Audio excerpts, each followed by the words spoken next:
To order, Hermosa Town Board, Wednesday, January 7th, 2026. It's now 6 p.m.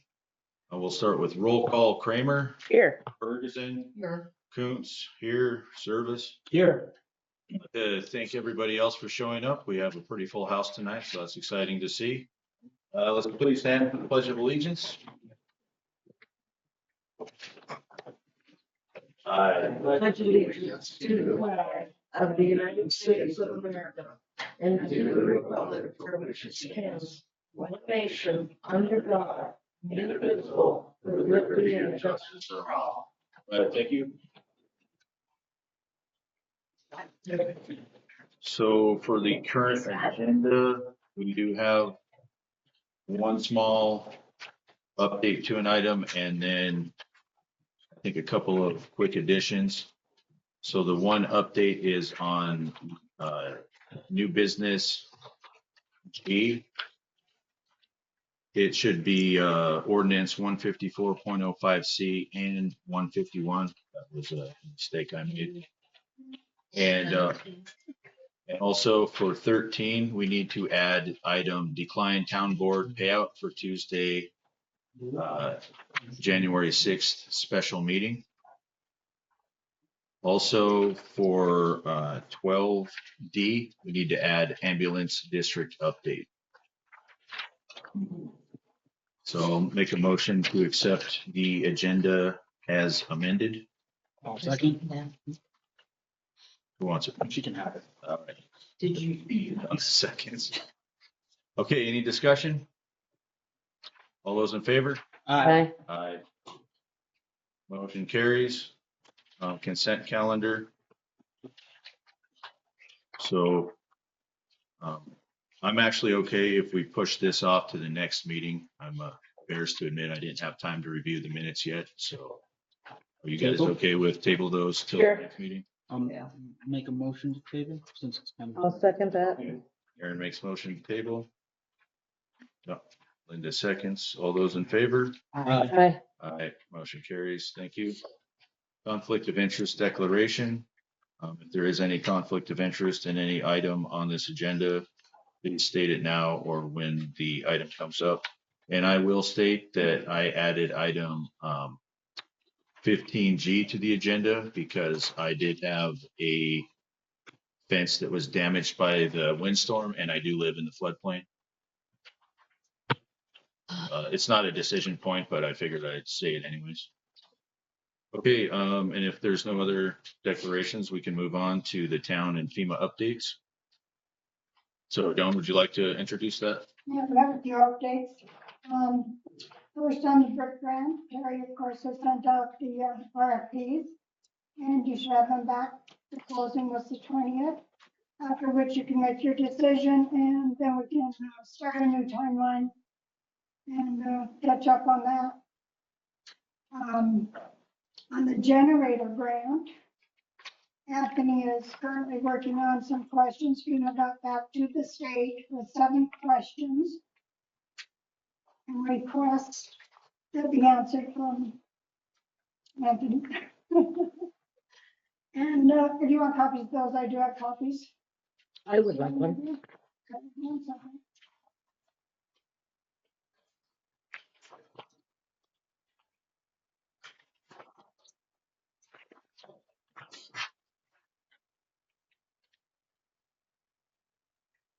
Yeah, and Anthony, while she's doing that, would you mind introducing or just speaking quickly about the generator grants? There's maybe people in here that don't know what that is. So FEMA put out a opportunity for funding for backup generators for critical infrastructure. And it kind of went, I don't think it was necessarily thought out for our region because it's a brick grant, but throughout the country. But our particular region is susceptible to these scheduled blackouts for wildfire prevention. And so both ourselves and Custer County took advantage of that notice of funding opportunity and applied for grants. And we found, I think it ended up being like 5 or 6 locations where critical infrastructure would need a backup generator in case we lost power. And so, we picked those locations. We had to do like an environmental clearance on each of them. And then we passed all those phases. So now it's just sort of the last thing related to, like electrical, detailing and, just making sure that we have, everything in our grant request, so that we can then, procure equipment.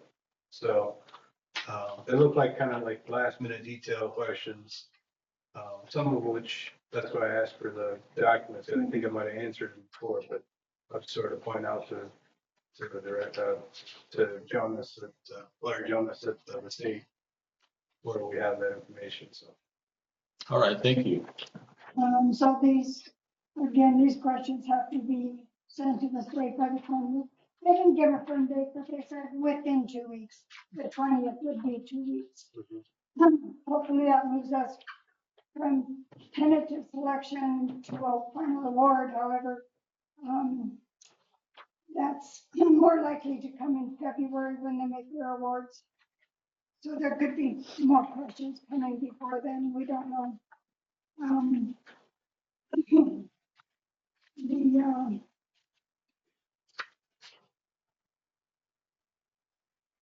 The, Anthony stated the reasons we applied for the generator grant or how we were able to apply.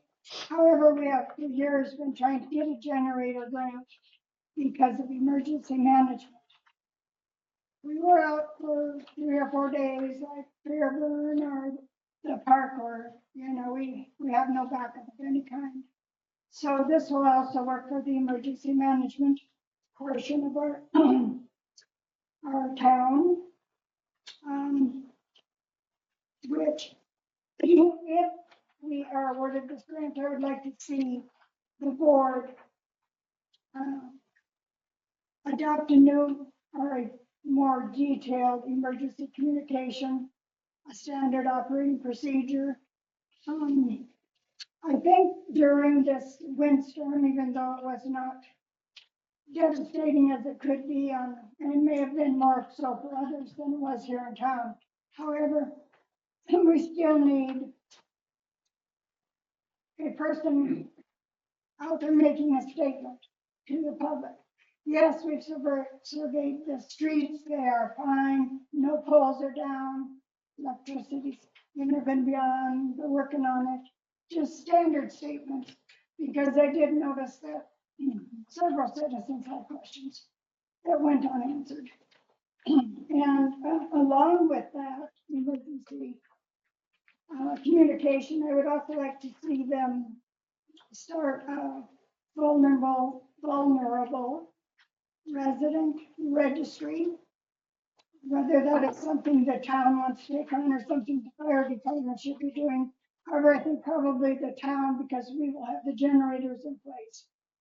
And if you have that, you simply need someone to call them and say, are you having problems? You need to come up and plug in any medical device or whatever. I think it's just a good thing to have. And also, I think, and this is not particularly why I'm saying we should do it, but it's also a very helpful thing to be able to write in your grants. If your town has the foresight to do that. I think that's about all I have, just a couple updates on both those grants. Okay, thanks, Joan. Aaron? I've heard, I haven't gone looking for it. I've heard tell of a red binder, a red emergency binder, like our emergency plan. And I don't think it's something that the board just like reviewed during the meeting. That is our emergency plan, and that's why I say you need to update it. Update. I mean, the siren isn't gonna ring unless the whole town, or there's a tornado warning, then it will. It's not gonna ring like the storm we just had with the wind going through, and you have people at home thinking, oh God, I gotta go here or there, when you're, our electricity went out, are the lines down somewhere? It's not gonna ring over that. That's why we need more communication and, well, we never got around to doing a detailed plan, basically. This was just a start. Okay. Well, thanks for bringing that to our attention, Joan. Marge, do you have a question or a comment for the town and FEMA updates? Oh, yeah, I do have a comment. We have that great big huge generator over at the school that was purchased by the county. And that's supposed to be the center where people go. And, I don't know, Joan, is it working? Is anybody? No, Managing? yeah, that is not the problem. The problem is the school is only being allowed to use for, what would you call it? A massive Disaster. disaster, like our flood was. For smaller emergencies, the basement here is your shelter. The second shelter, should we need to open a second, is UCC Church. And then if you have so many that you need more room, that would be the school. But if you don't have electricity Well, and people are needing. there again, like I said, they haven't written that out, check that in that now yet. And that's why, it's those kind of things, that's why we need a detailed plan. Yeah. Not just helping you what to do when it happens. Yeah, thank you. Okay, thank you, guys. Very good. Any other comments or questions for the town or FEMA updates? Should we put some kind of a review or something on a meeting schedule? So we don't lose track of it. Review the emergency plan? Yeah, that's a good idea. Yeah, so we'll get that on future agenda. Okay, very good. On to item 6, engineer.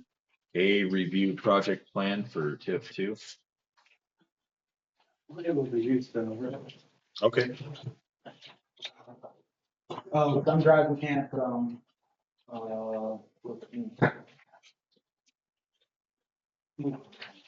it only has 2 USB drive ports. One's speaker and the other is. What about USB-C? Oh, yeah, the side, you can, that's USB here, take that.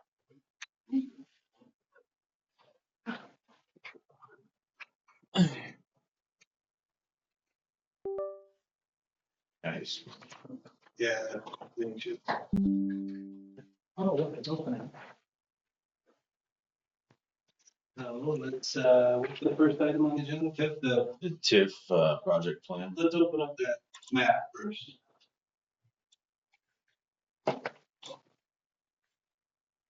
So. Donna? Would you turn that light off, please? Sorry, Sure. if you have a few copies. Yeah, I got a pointer too. Share.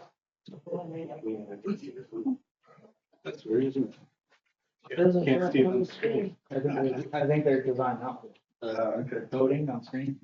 So basically, the requirements of TIF from the state regulations is that it can't be more than 10% of our taxable value, the entire town. So that's kind of the high end of where as big as a TIF can be. And then the other aspect of it is we have required infrastructure.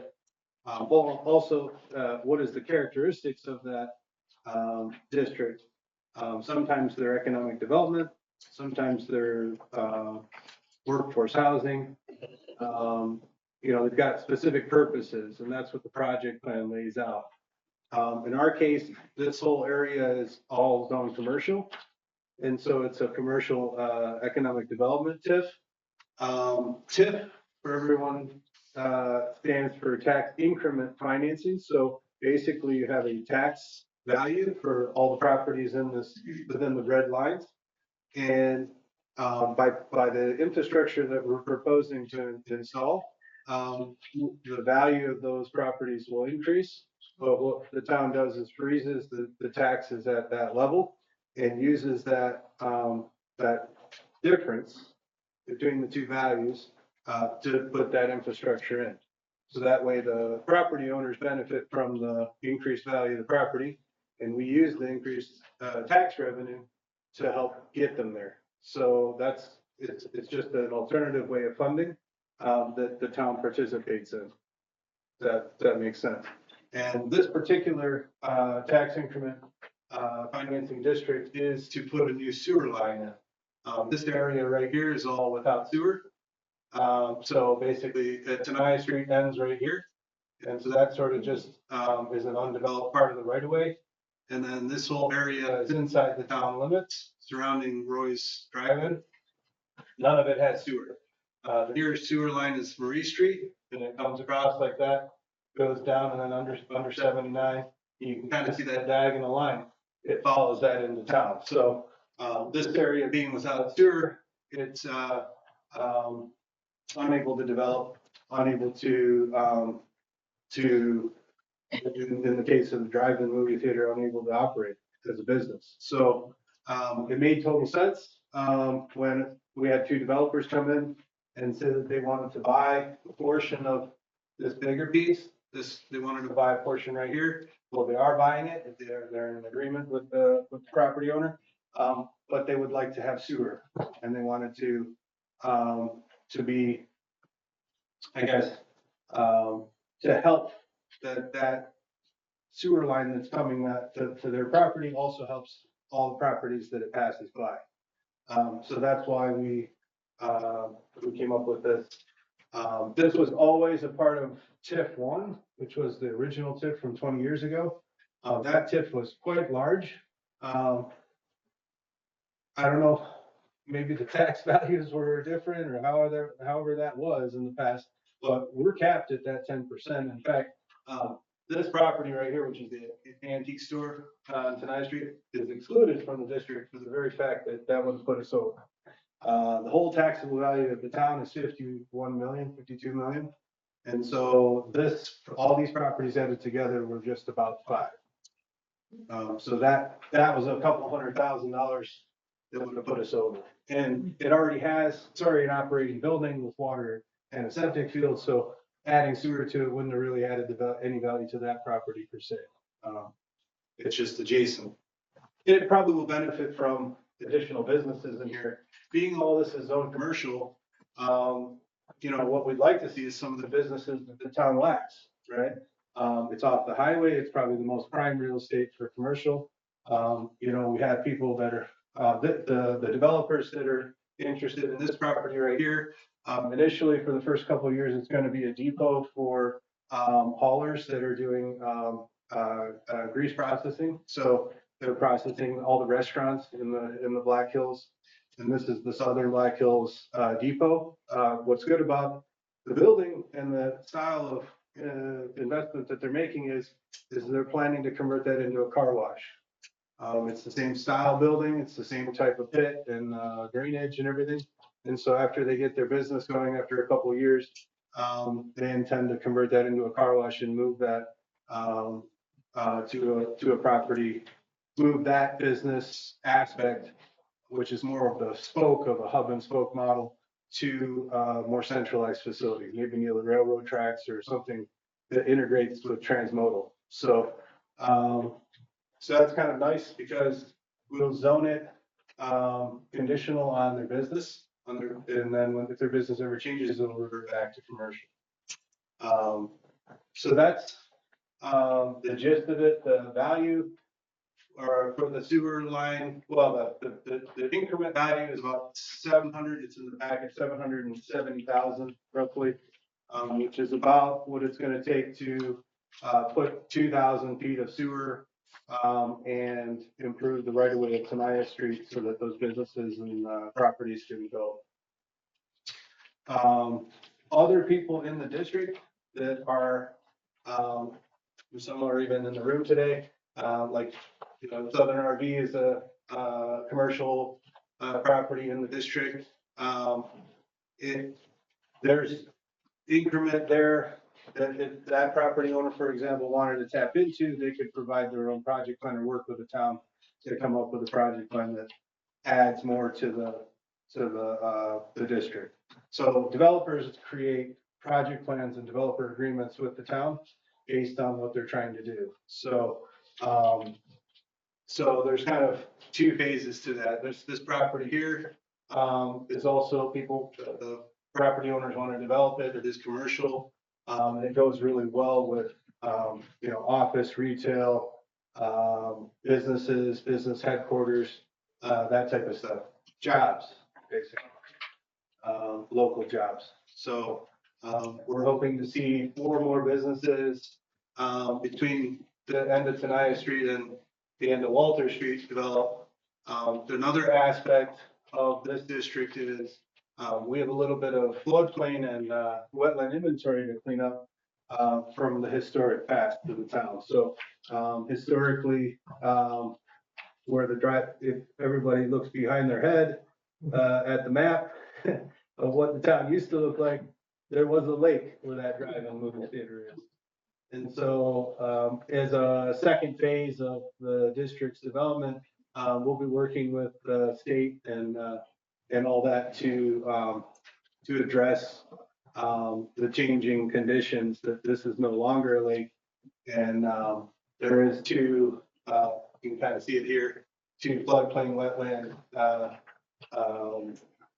streams, wetland streams that will be doing a temporary impact permit with the state to cross it for the sewer line. So at that point, we'll raise the subject of the rest of the district and how we move forward in allowing them to develop.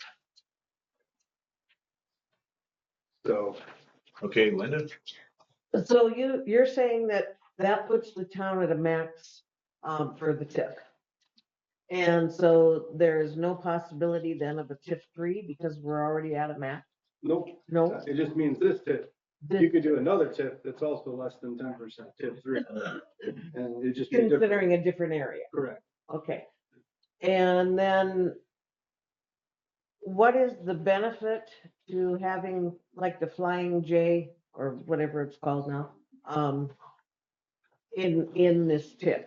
Are they needing wanting some, I don't know, planning on building something new or Well- what is that? If you exclude them, they wouldn't have any chance of tapping into the TIF and Right. utilizing that funding. So the rule of thumb is always if it's contiguous, if it's similar in zoning, and it sort of creates a district, then you include that.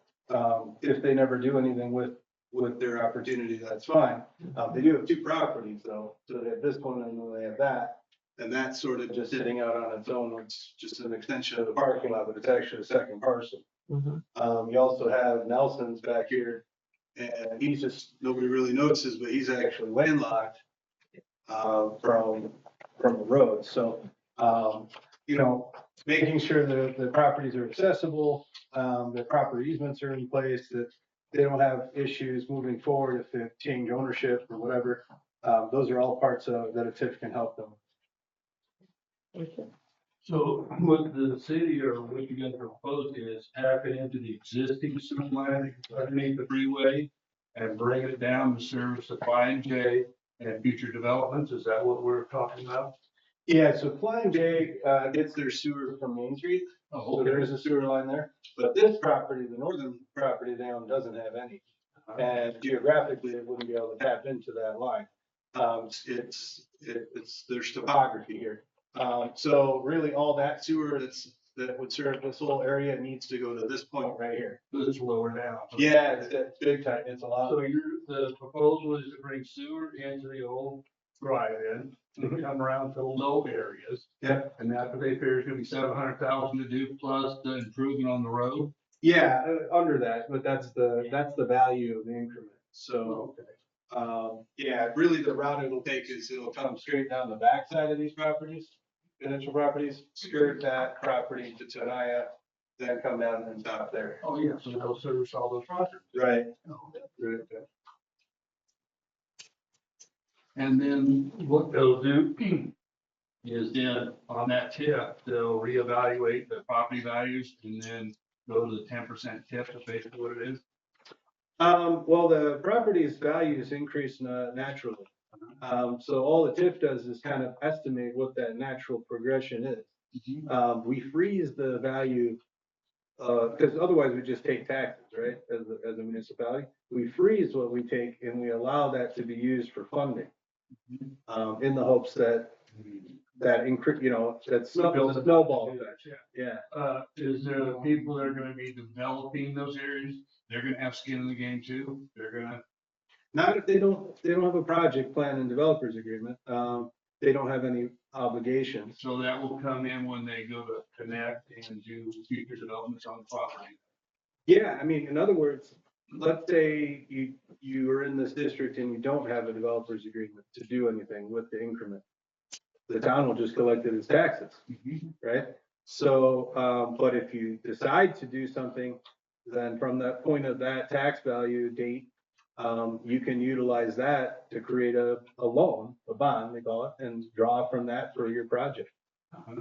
But what I'm saying is when somebody comes and says, okay, now I'm gonna put in a drive-in or a car wash, we're gonna have a hookup fee and the property will be assessed as of the cost of the sewer project. Yep. Okay, that's what I was curious. I've been involved in that before. I just wanted to make sure that the people that are gonna come in and develop it have to have some assessment towards the cost of the infrastructure. Yep, they'll get a tap fee and then they'll pay a commercial rate sewer fee. And we're actually gonna create an industrial rate. It's gonna be very similar to the commercial rate, but we're already addressing, religious and, historical as another rate. So we'll just add industrial and, yeah, it'll be very similar to the commercial rate. And the expansion you made on the new septic down there will accommodate all this expansion base. Yeah, absolutely. Yeah, it kind of started from discussions that Roy he had sent his realtor. And she had basically said that that was hampering anything from ever happening with the property. So, and then that, between that and a developer coming in looking for a hookup to sewer, we said, So it's a big plus. yeah, 1 + 1, put the two together. At the same time, is there existing water in those areas? Yeah, actually there is. So water already exists down Tenaya Street. It cuts in here and crosses down and feeds these lots over here. Okay. So he's good with water. Okay. Aaron, did you have your hand up? Yeah, so this main line, right, the rundown, but essentially, so let's say there's that property over there that gets broken up into parcels. And then somebody buys one and then they can put together a project plan for the main extension to their property boundary, and that would feed off the TIF from the point at which they do their agreement. Yep, yeah. So, Do like a service line. yeah, I kind of feel doing a drawing about this. If we would have done one, yeah. We can do a presentation at a different meeting. Yeah. I made a presentation on TIFs that I can Did give. you? That'd be really good to do, especially this would be a huge one. And because the idea is they're compounding too. Yeah. Once you get it rolling, it incentivizes further compounding growth. So one day it's this treatment plant and the next day it's a restaurant and then, oh, well, now it's a strip mall. And it's just because it accelerates, everything accelerates together. Another way of thinking about it is, in order for tissues in your body to grow, it requires a blood supply. Yeah. And for infrastructure, our blood supply is our water and sewer infrastructure. So if we put the arteries of a new sewer in there, then now those properties can be developed and, like this grease processing or, like you said, a restaurant or something like that, where the developers won't have to shoulder the burden 100% themselves. We can help encourage them with this TIF to do that and encourage the growth to happen in that area. And that's really the purpose of the TIF. Dan? And I think too, make this gentleman comment a little bit more understanding on the TIF. When you say that you will get assessed for a value if you are included in the TIF, isn't where a developer pays and has to have the monies to pay for the infrastructure and put the infrastructure in. Then he is reimbursed through the TIF monies that are above and beyond the frozen tax value that's there that builds into that fund to pay them back. So there's not an assessed value per property for that TIF. It's the developer who puts it in, and then we get our tax fees, our commercial rates and everything else to come off of that portion of it. When a new project plan is accepted and taken in, then that's when you will assess how much will be, if that person's accepted into the TIF on another development, if they so choose within that plan of it. So that's the only time that there will be a change in that assessment. Yeah, exactly. Everybody's, the taxes are assessed anyways, so that doesn't change. It's what you do with that tax money is the Well, the question. projects that I've been with, was a big water district, putting water in on several thousand acres for development. And there was an initial cost of developing the project, and when it was done, every parcel was assessed a certain allotment paying on the acreage to pay for the cost of the deals. And that's basically, that's one of the same basic process. So Except the difference is this is a TIF and not a water district. So that's the only reason where that assessment doesn't apply. Right, different structure. Okay, Anthony, do you have any other comments or things you want to make on this one? No, just the last comment I'll make is that, besides putting in missing infrastructure, if you look at the map of these parcels and you look at the shape of things, they're difficult to work with, right? It's a part of why nothing's happened there. Yeah, replatting, redesigning those things to be able to function as functioning business properties is all tax increment eligible. And so we're trying to put something in place that the developer or the owners of the property can then tap into to fix some historical, deficiencies. I mean, having a property with a strip of land like that, what do you do with that, right? So, you know, it gives them, otherwise, without the TIF, it would stay that way. And no, there would be no way for any one developer to finance that fund, that infrastructure needed on their own. So. Okay, thank you. Is there any last questions from the audience on this one? Okay, very good. Let's move on to the next one. Engineer B, approve RFP for Vector equipment operations. I have that on there too. So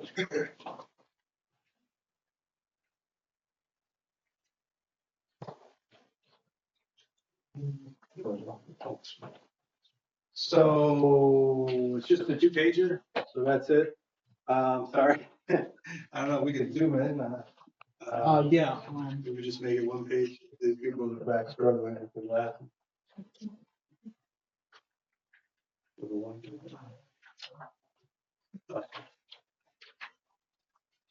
Yeah.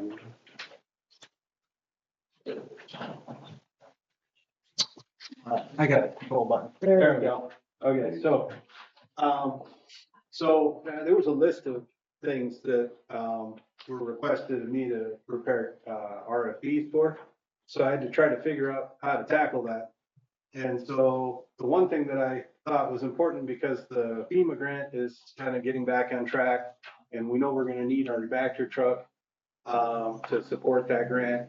I decided to pick the equipment operations, RFP, to operate the Vector. I had people from outside town interested, contractors that are interested in providing a 2-man team. So basically a guy that is able to drive the truck with a helper that could work, provide their insurances, provide their licenses, and sort of work with the town on a maintenance log, and have tasks assigned to them to do, such as, you know, go vac that pump station, or go step clean from this manhole to this manhole. And we'd use the asset management, Silversmith, asset management software to record that. And then obviously, in conjunction with the FEMA grant, we would be cameraing those areas to inspect them. So, and then the amount of material that comes out of the sewer would be recorded as well. And then the Vector truck would be parked, and that would be it. We wouldn't have any real obligations to that contractor, other than the hourly rate that he's paid for the services he renders. So I tried to come up with something like that, which would then identify people interested in serving that role for the town, without us having to get into any kind of bigger benefits and other costs that we might not be able to afford right now. Okay, thank you. Anyone like to make the motion to approve for the discussion? I'll make that motion for discussion. There's the motion. Do we have a second? I'll second it. Seconds. Okay. So, to open up discussion, did you have any other salient points there you'd like to make or? Nope, just that, these are the scope of work or the bullet points that we scroll You down. need to scroll down. Nope. Sorry, yeah, right there. So those are the I items. can go back out a little bit, that helps. Yeah, and from 25 per hour, I mean, I had to give some kind of starting point, but I didn't really set it in stone. Wanted to have interest before we start talking about, prices. But yeah, we do have, a team mom that we have to, follow. Supposed to provide that to the state. That's part of our closeout for the, lagoon and the treatment plant. So we're just, all the SOPs and things like that for our wastewater system, will go hand in hand with, operations of the, factory truck and maintenance of the sewer system. This is just as needed, on Yeah. an as needed basis. As needed basis. Yep. Yeah. To basically, pair with the FEMA grant that we have. Yeah, I mean, from the preliminary standpoint, we have money that we can use to pay that person from the grant. And so, it doesn't come out of our normal budget.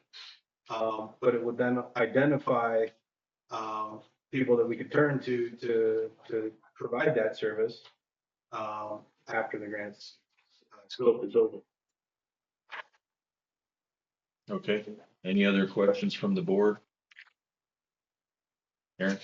A couple things. So this is involving contractor operating the vac truck. So step one is it's not a turnkey vehicle. And I can't imagine this is almost like we're renting it out in a way. Not really literally, maybe that's the wrong word to use, but it's kind of like it. And you're not gonna pick up a rental car and have them say, oh, by the way, it needs some work done. Go take care of it and tell us what it needs. We have to have the truck turnkey before it gets handed over to anyone, to the point where we have a detailed current condition report from a shop that can say this is exactly the condition that your truck is in. So when we give it to somebody, if somebody takes those keys, it's coming back to us the same way it was. And if there's a difference, it's on them, not us. That's, yeah, right. You don't, or their insurance rather, but, yeah. So that's one thing we need to get ahead of before we should really issue the RFP, is get it up to,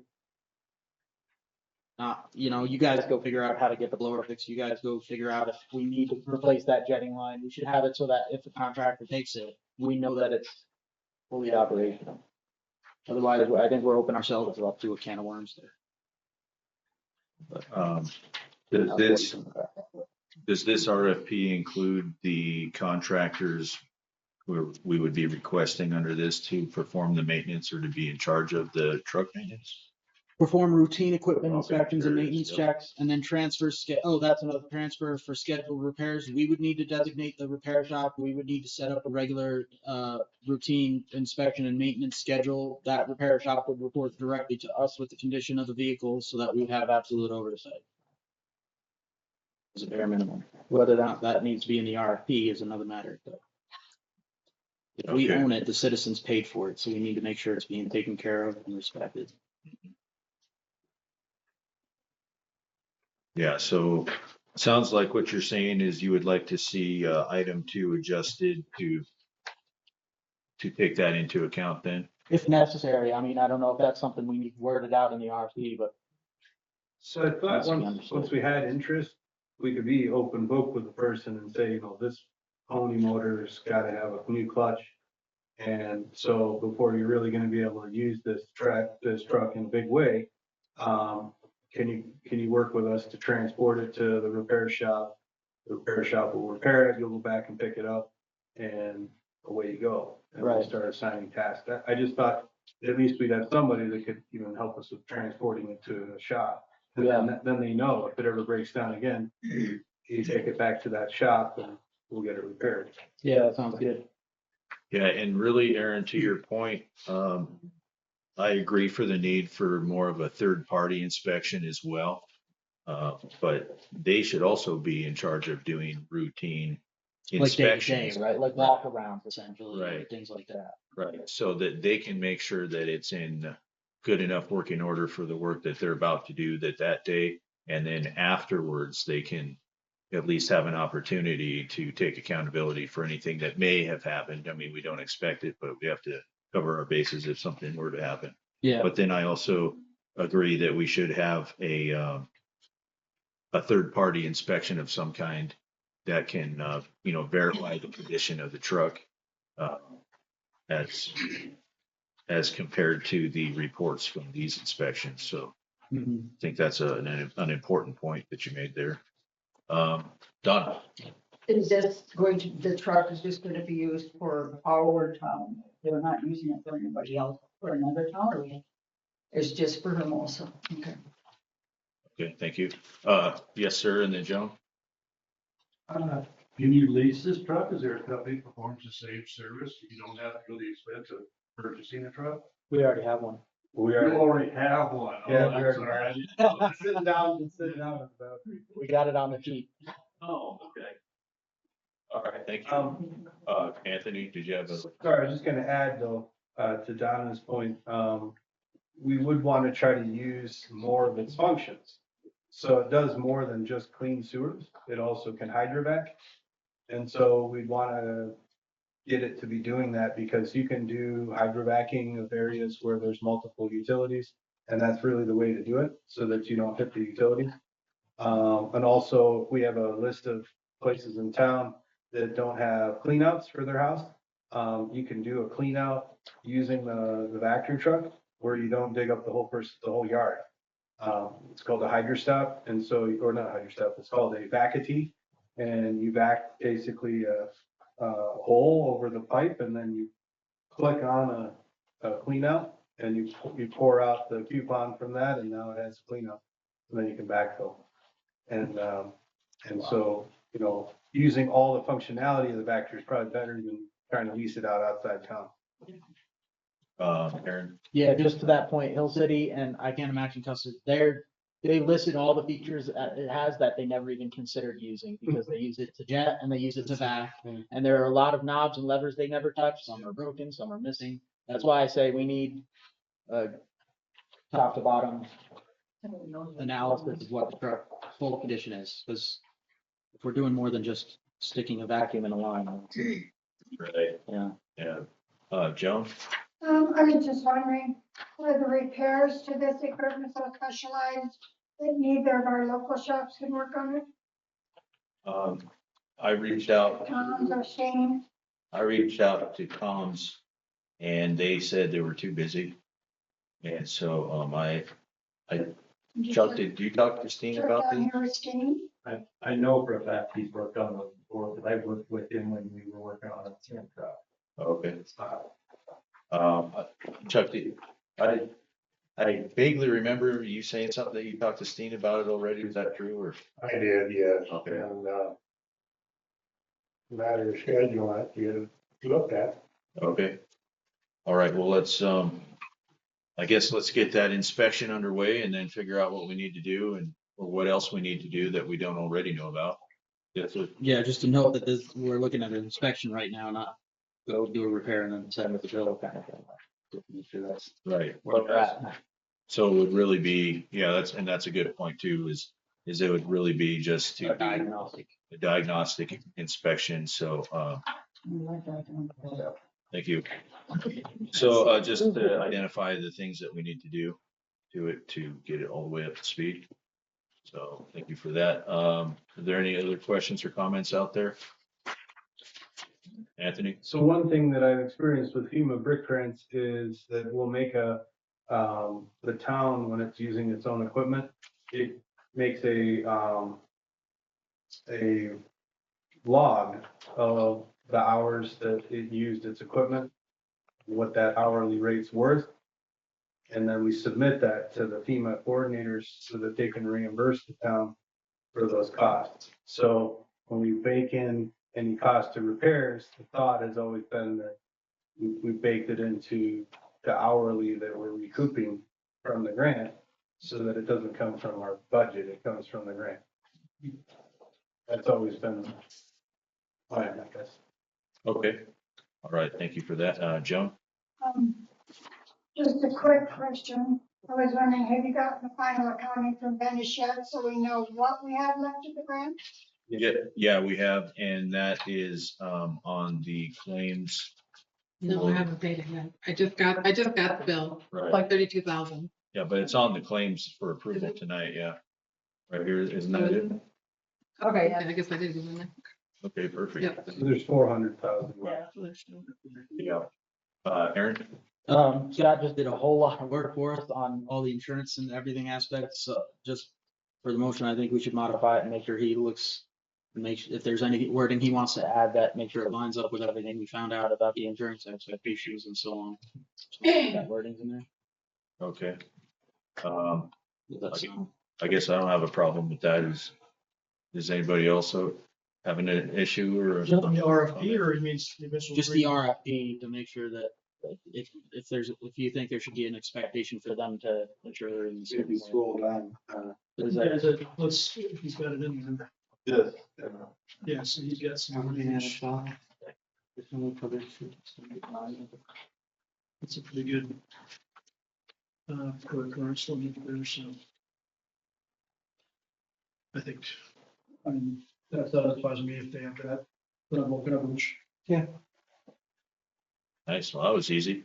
Love it when it's easy. Thanks. Almost never. Saves you some bills, yeah. Yes, sir. Okay, any other questions or comments on the motion on the floor to approve RFP for Vector Equipment Operations? Okay, seeing none. All those in favor? Right. Aye. Motion carries. Thank you. On to Engineer C, ATAC presentation. Before I jump into that presentation, I close this out. Yeah, close that. For you. You had a chance to look at that document from Morgan Dealer, right? Just help you with the review of the project plan and everything that. Yeah, I did. I mean, Do you have any- I sort of, I think it's always weird when you communicate an email, you don't always know what the other person's communicating sometimes, so. Right. I sort of took your initial comment to me to mean oh, would you mind talking to this guy? Maybe he can help you with some of the steps or something. Like, okay, that sounds like a good idea because I don't have a lot of TIF, experience. But okay, we want to hire them outright to just do it. That's okay. I mean, if that's what the board wants to do, but I'm certainly willing to do what I need to do to learn it and take it on. And it's part of being a city attorney or something. You're always going to run into areas of law that you've done before. It just goes along with that job.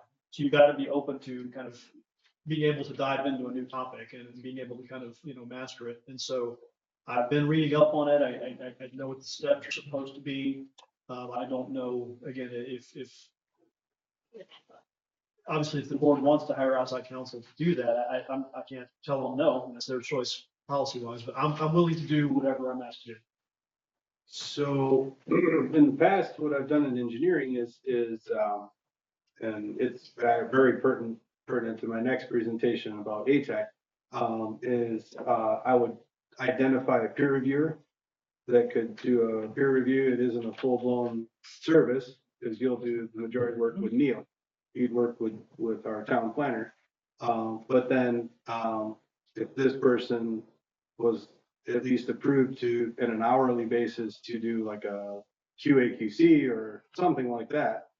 I guess it's up to you. I mean, I'm just putting the resources out there and people can pick them up as we need it. I just want to make sure that we've got what we need to get it to the finish line. I think that's to me a prudent idea. I mean, that's sort of an intermediate way of doing that. And I think that, I mean, sounds practical to me in this situation. So, Okay. We'll probably formulate that together with Neil then, Scott, and then bring whatever back to the board we want them to approve. sure, I'd be happy to help you out. Yeah, and I mean, I think it's great you're willing to take on that role, Scott, and kind of broaden your horizons under our umbrella, and that's great to see. And you know, in my view, the relationship you guys mentioned, I think is a great idea too. And I mean, as far as your billing goes, so all of the hours that he would use to prepare the TIF and to work on TIF related things would be reimbursable by the TIF funds. Is that correct? Yes. So I need to track those hours Separate. separately from my normal, which I can do. It's not a problem. Yeah, otherwise it'd be eating into your other budget. Sure. And that's a great point. So do we have any comments from the board on that one? We'll move on. Aaron? I do believe there are pathways where we could essentially authorize you to seek in such a situation where you think additional expertise is needed, where you can go on our behalf. Is that the pathway? You could, I mean, I'd sort of say let's cross that bridge when we come to it, but. Yeah, that's, so if we don't need to cross it, then. Right. Right. Okay, very good. Okay, we'll close this one and open up this presentation.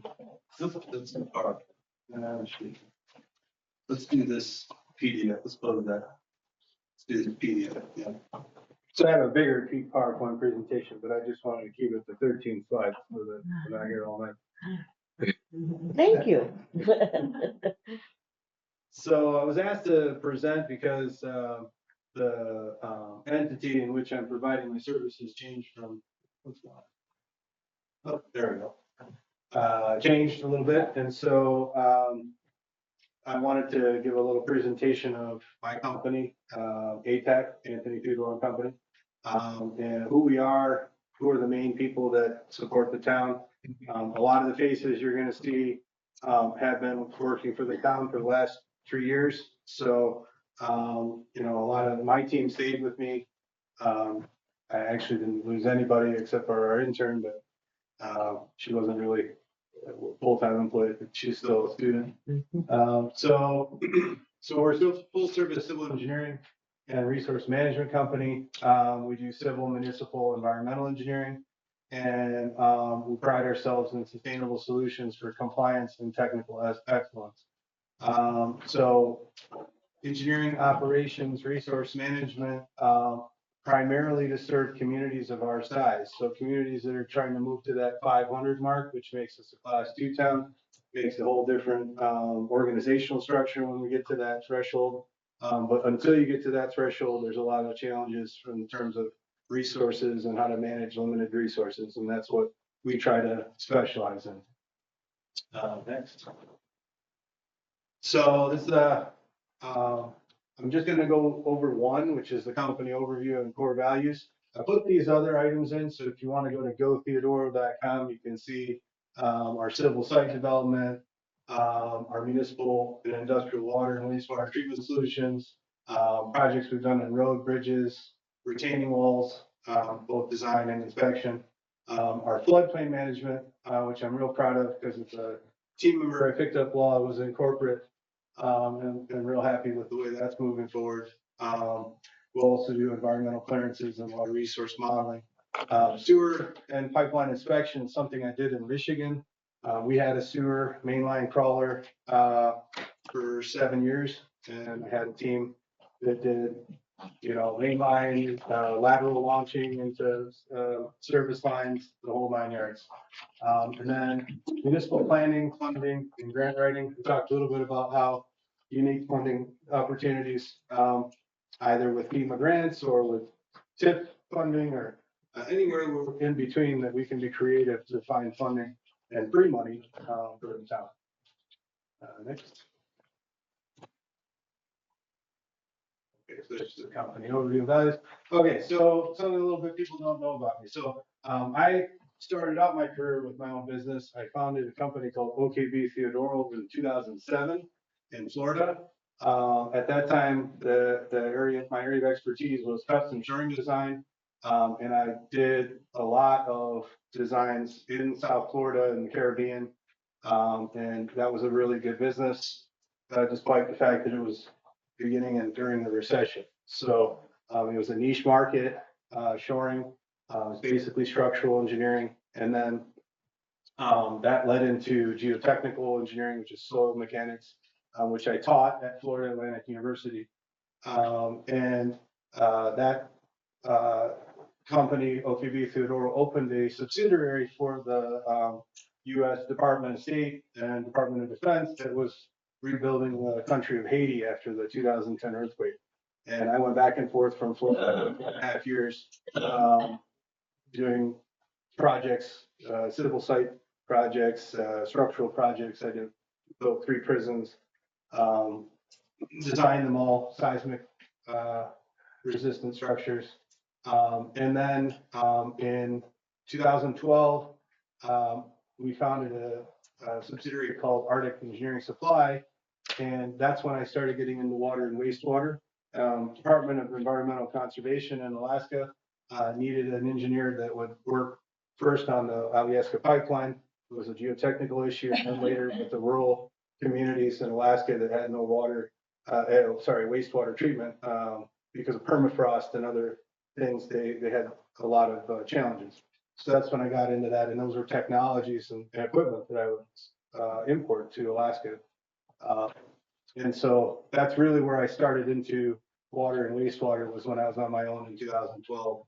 And then from 2015 until 2025, I worked for 3 corporations that did 100+ projects in water resources and sustainability, wastewater treatment, and that type of thing. And then last November, I founded Anthony Theodore and Company, which is how I reestablished the company that I had and worked. So this is reestablished from 9 years as a consultant on my own.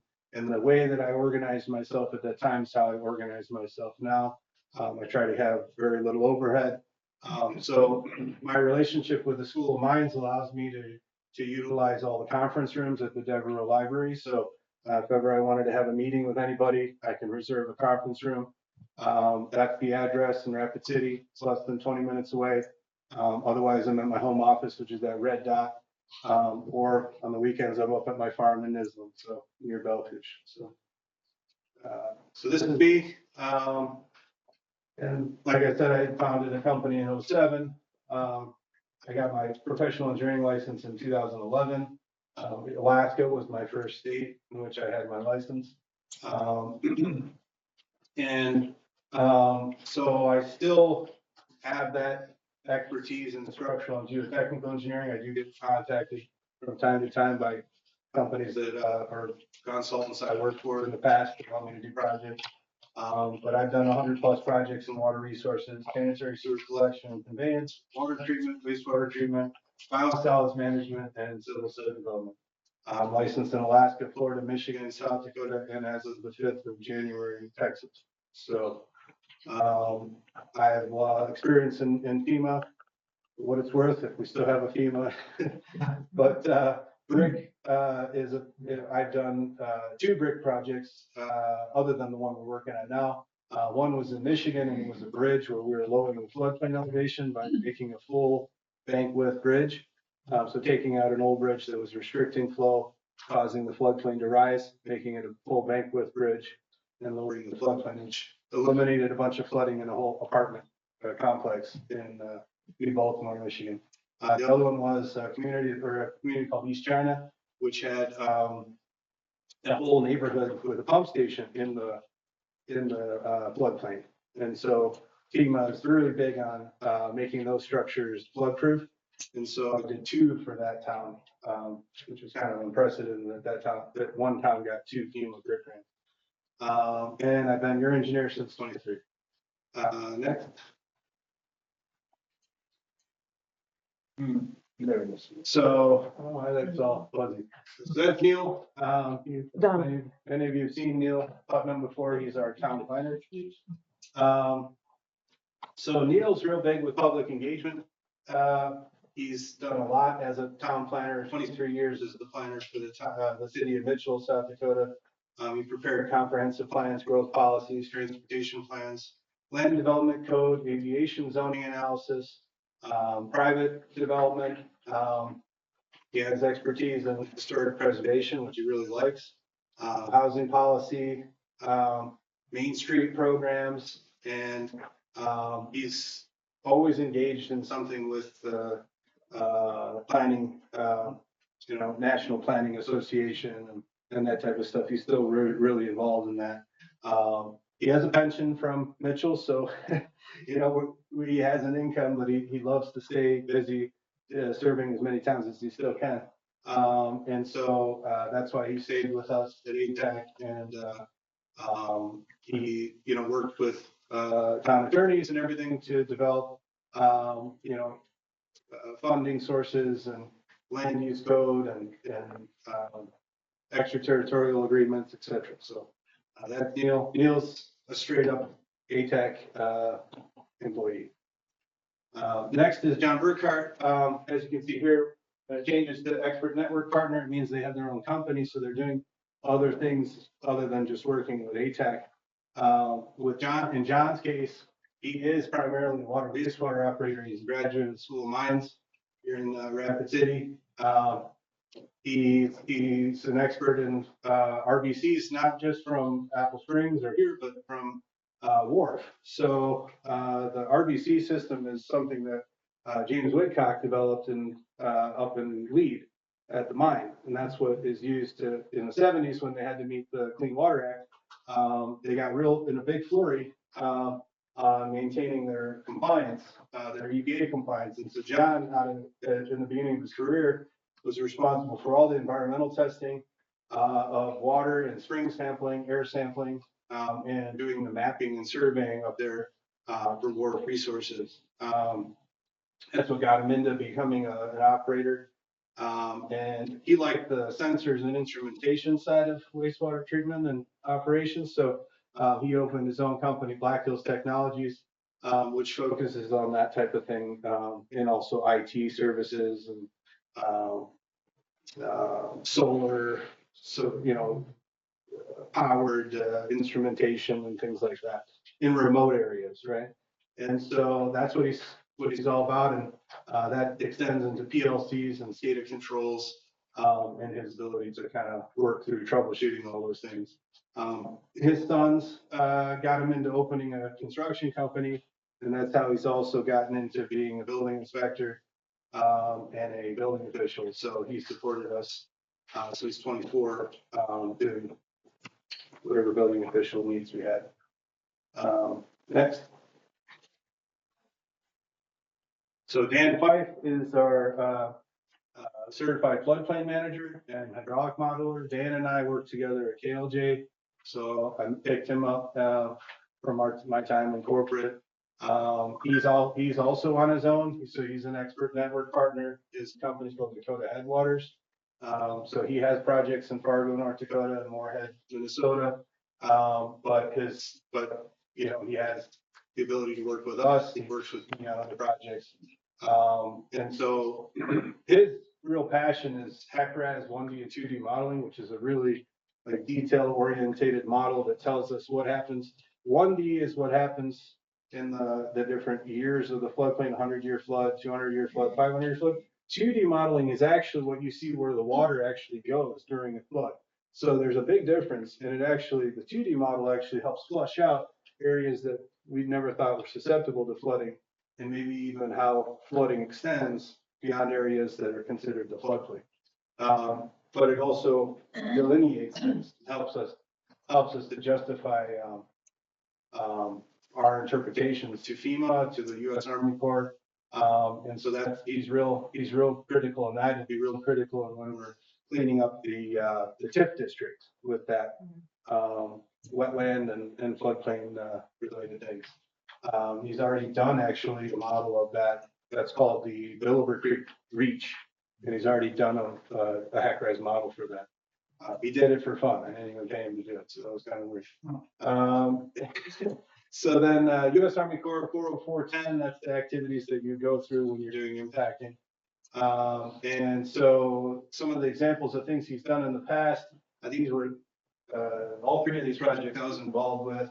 One was System Wapiton over in Agency Village, that was a Lomer and compliance, flood insurance program compliance.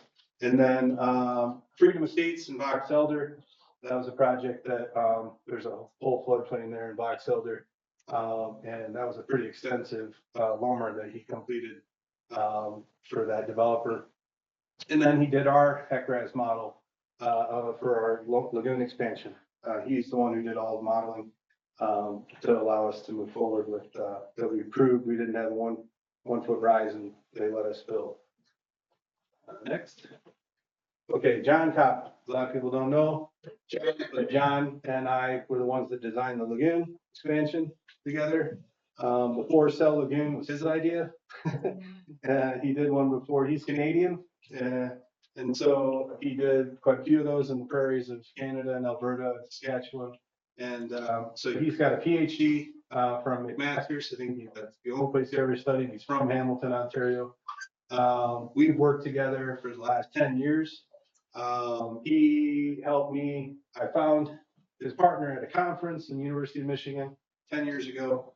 And ever since then, I've always worked with him on modeling wastewater treatment design processes.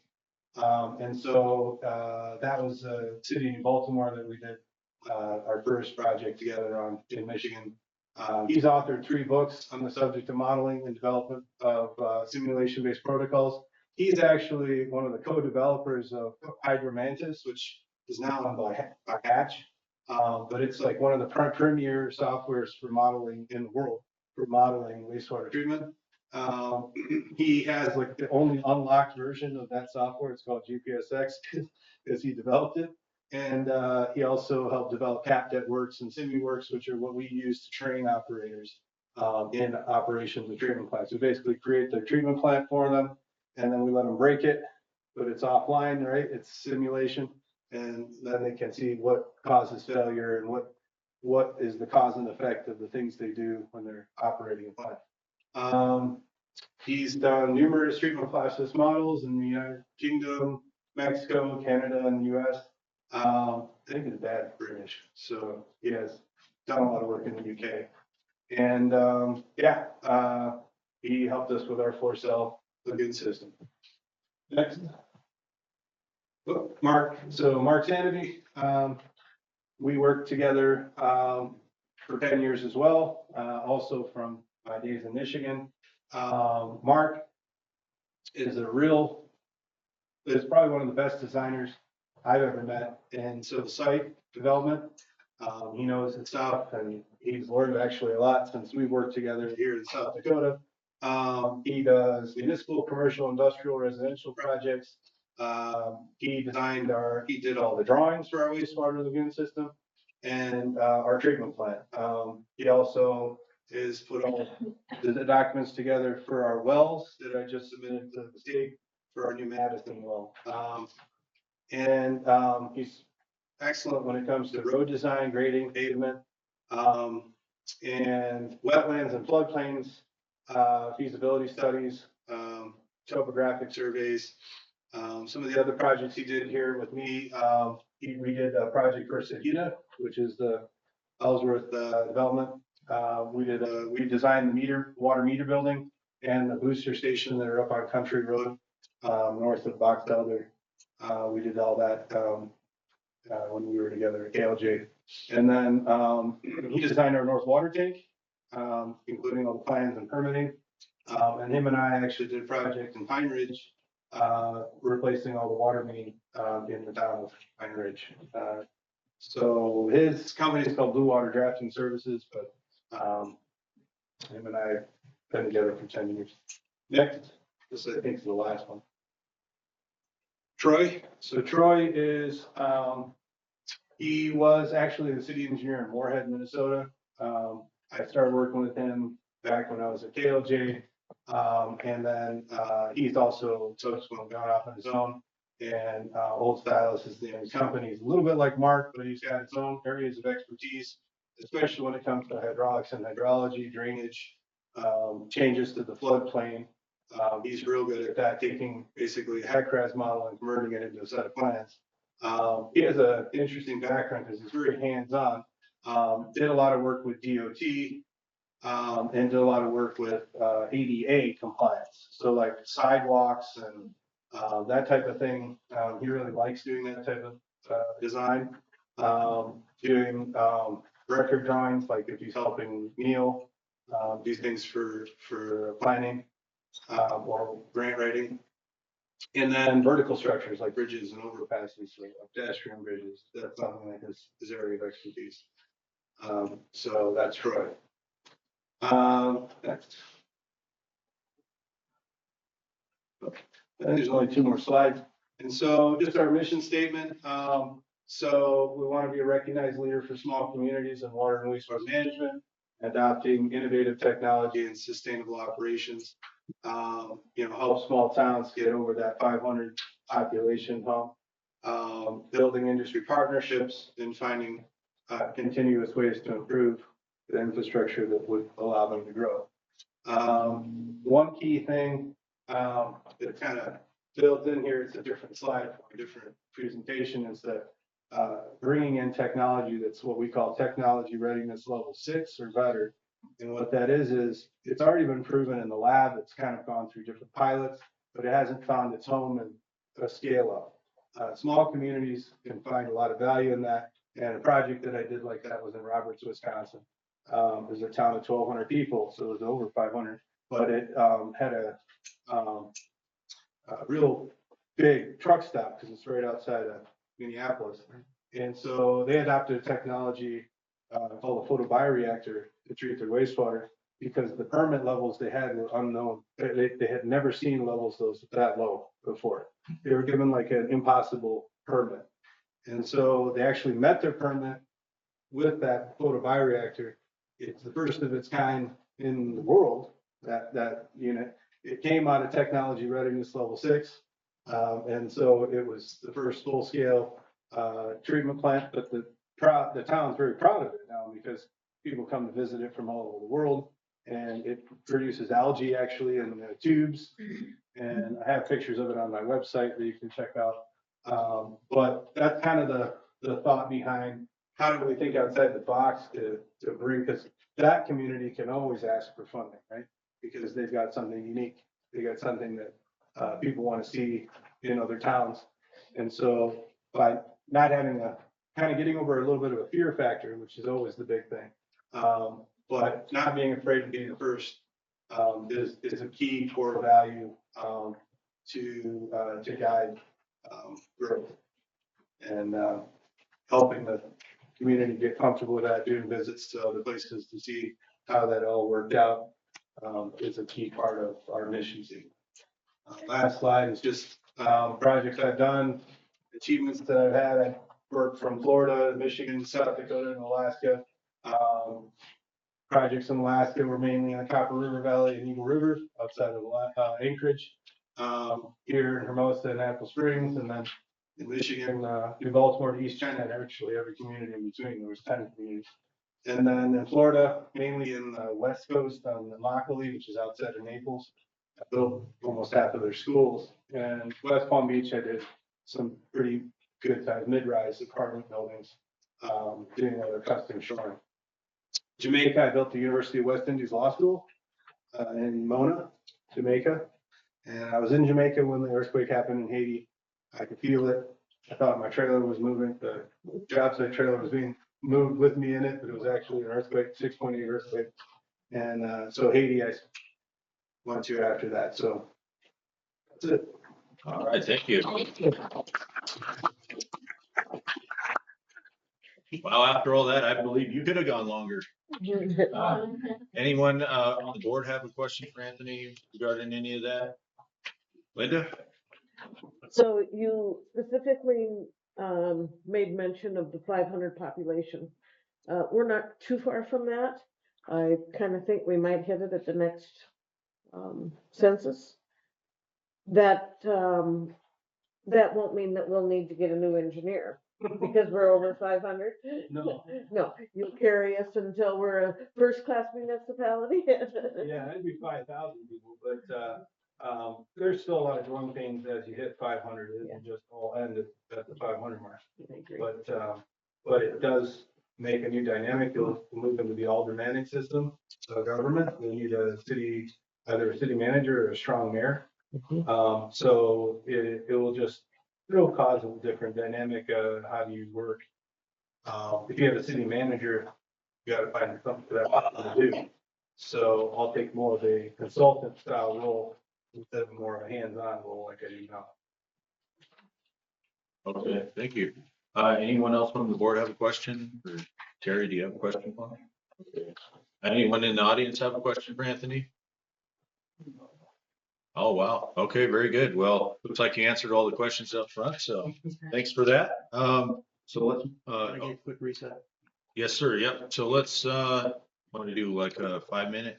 Yeah, that's fine. 10. Well, might as well do 10 and get it out of the way. Yeah. All right, let's do a 10-minute recess. We'll reconvene around 7:26. Thank you. Gotta wake up a little bit. All right. Got a hold of me. Uh-oh. I'm not enough sleep. Oh, Too wow. little, stand in the cold on the few that are about to hit 500, if not the only one. Yeah, when you think about it, I guess that's about right, yeah. Yeah, I had like a thing. So quite a few of them that are still moving towards the 500 is moving towards 500. What are they? They're at 300. Are they growing? I don't know if it's in a good way. It's haphazard. So, so that's kind of, so like some of the thought processes, I finished my first farm because a lot of those communities that might need me to be of that. Between Sturgis and basically between the Buffalo chip all the way to the North Dakota border. There's like half a dozen of them. So let's see, put it all up to that. And Watts is only 80 people. I know. What's that organization that, You're trying, you know. Yeah, I was gonna go last time to, but yeah, I wonder if she has something here. There's that one, for the one time, she sent a request to me. I put it on there and then she kind of. And things are going up. I mean, I'm pretty new, but. No, the holidays. I'm gonna go to June. Yeah, that's what I'll do. I'm just gonna get those documents. Yeah, we created those documents, so I just gotta get copies of myself. I just can't wait. Well, it's just something that's hard to print out. It doesn't have a print option anymore. You have to cut and paste and- Yeah, I'll come up here. Without any separation. I like your shirts. Oh, yeah. You and I were saying yours. Oh. You had your notebook in your hand, and I thought maybe you were.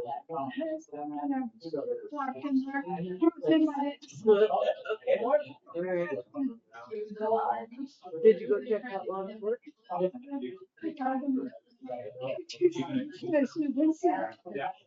They've got to get you a seat up here somewhere. I didn't get some.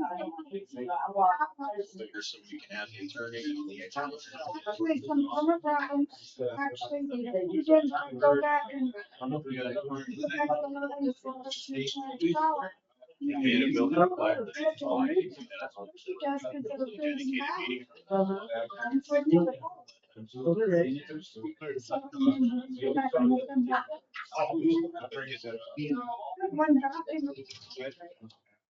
Oh, yeah. Like this kind of, and it's Scope out. Sound layers has to be done with this one. Use it. Something like that. That's what. all you have to do is plug it again. So it's like. It makes it fast.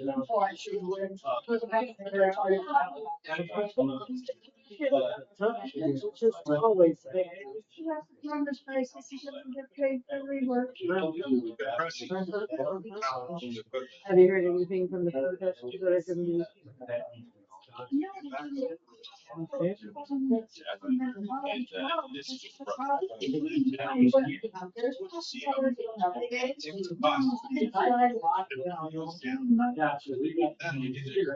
I have up here. Told him it looks like he needed shoes on to go along with something. Catch me, I swear,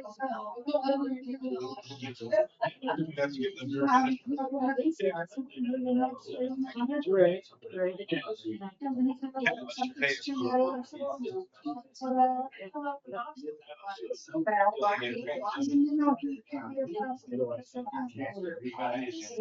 And that's why we. You could put your kids. You have electricity. You have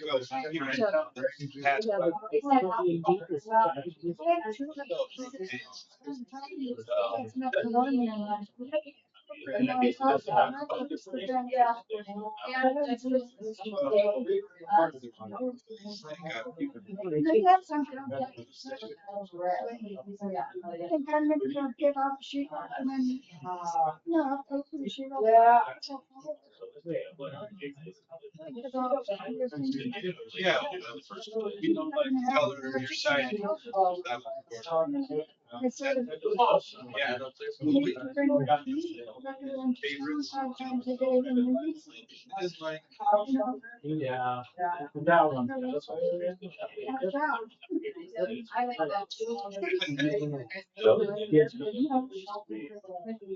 I thought you were-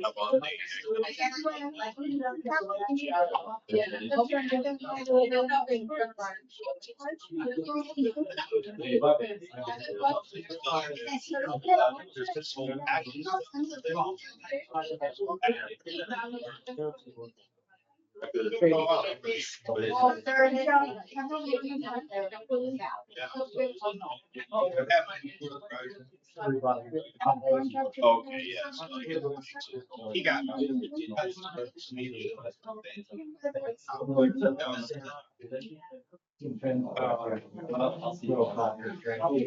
Southern.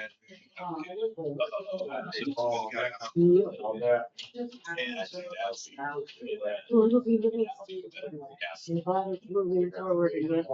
That's a good thing. They're really just again, Randy, any change?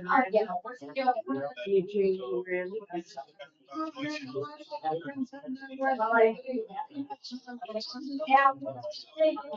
just basically, he at the same time just doing the street thing, he's got to meet something. We can have it. So why?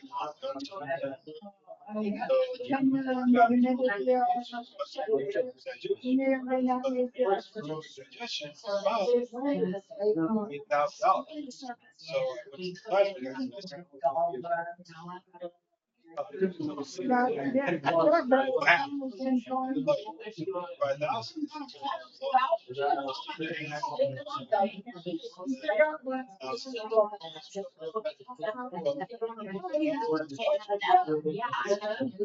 library, we could use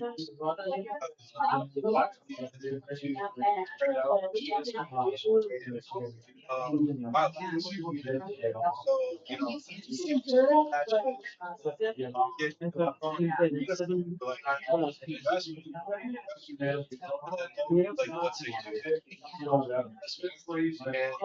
I looked at the agenda and I don't know that. so I know, I told, yeah, I don't think it'll be that long. Whatever.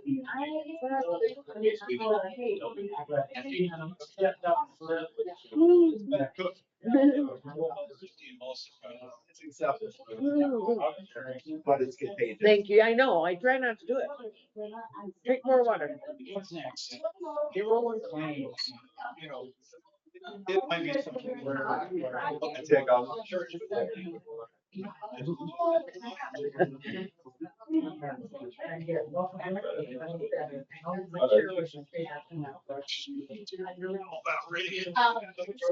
mean the lazy? Yeah. So we're all going to the title of the meeting. That'd be a good one. Lazy boys.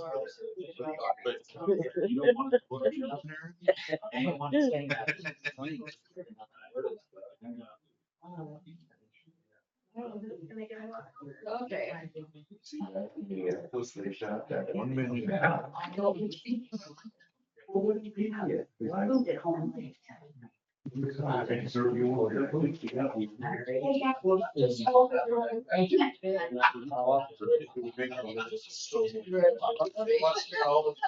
Okay. So, come to order, please. Let's, reconvene our meeting at 7:26. So next item on the agenda is claims. Review of payroll and claims and motion to approve as presented or amended. And unless somebody has an amendment they'd like to make, I guess I can ask for a motion to approve both simultaneously, if the board so chooses.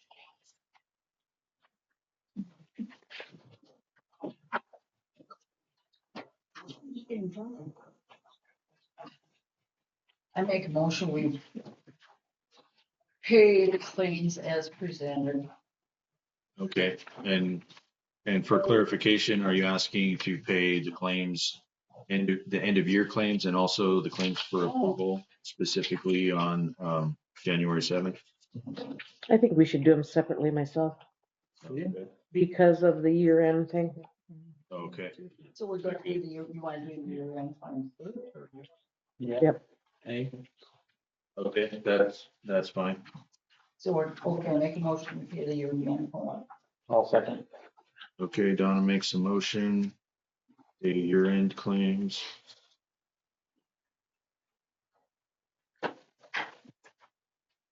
Aaron seconds, very good.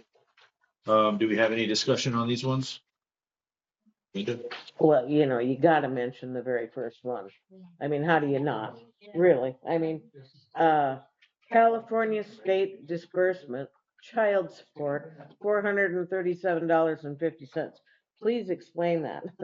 Well, That's something we very- probably yeah. shouldn't be talking It's an employee's, employees. yeah, it is, and I probably should have, Okay. maybe we did pay it, so. I mean, All it's a right. claim.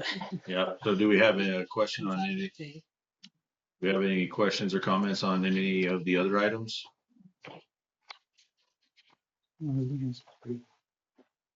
Okay, seeing none, all those in favor of approving the end of year claims? Aye. Aye. Motion carries. I guess I'll go ahead and make the motion to approve, That's the ones that I read these. make a motion to approve the claims for approval for January 7th, 2026. Donna seconds. And I'll just say these are for 2026. There's Oh, a year transition typo that always happens. Well, no, that- Everybody. it's, oh, up there. Yeah, Sorry, way my up, bad, way up my there. bad. No, I'm still doing it too. So anyways, just for clarification Yep. purposes only. So do we have any comments or questions on these claims? Linda? Connie, you had another cat? No, two. Two more, huh? Yeah. Gosh, Had them both leave home. very good. Wow. Very good. I don't see any mice. I haven't seen any mice in town all year. That's great, I think. But however, I say that, and I don't really see many of the cats either. So they must be comfortable wherever they're at. They are. And they're doing their job, I guess. They So, are. okay, thank you. All right, thank you. Any other comments or questions on this one? I'll go ahead and point out too, we mentioned it earlier, but we do have the final payment to finish on these claims as well. So just to let everybody know. So I guess with that, all those in favor of approving the claims for January 7th, 2026? Aye. Aye. Aye. Motion carries. Thank you. Okay, on to law enforcement, the Custer County log. We didn't get, Yeah, I didn't see we it in didn't there. get a log. I thought usually we get it because of the first of the month and. Guess we'll pick that one up on the next meeting. One, yeah. Okay, very good. Discussion on marshal I vehicle. do just want to say one, Okay. so you guys had asked about graduation for Eric. Yes. Friday, March 6th at 10, from 10 to 11.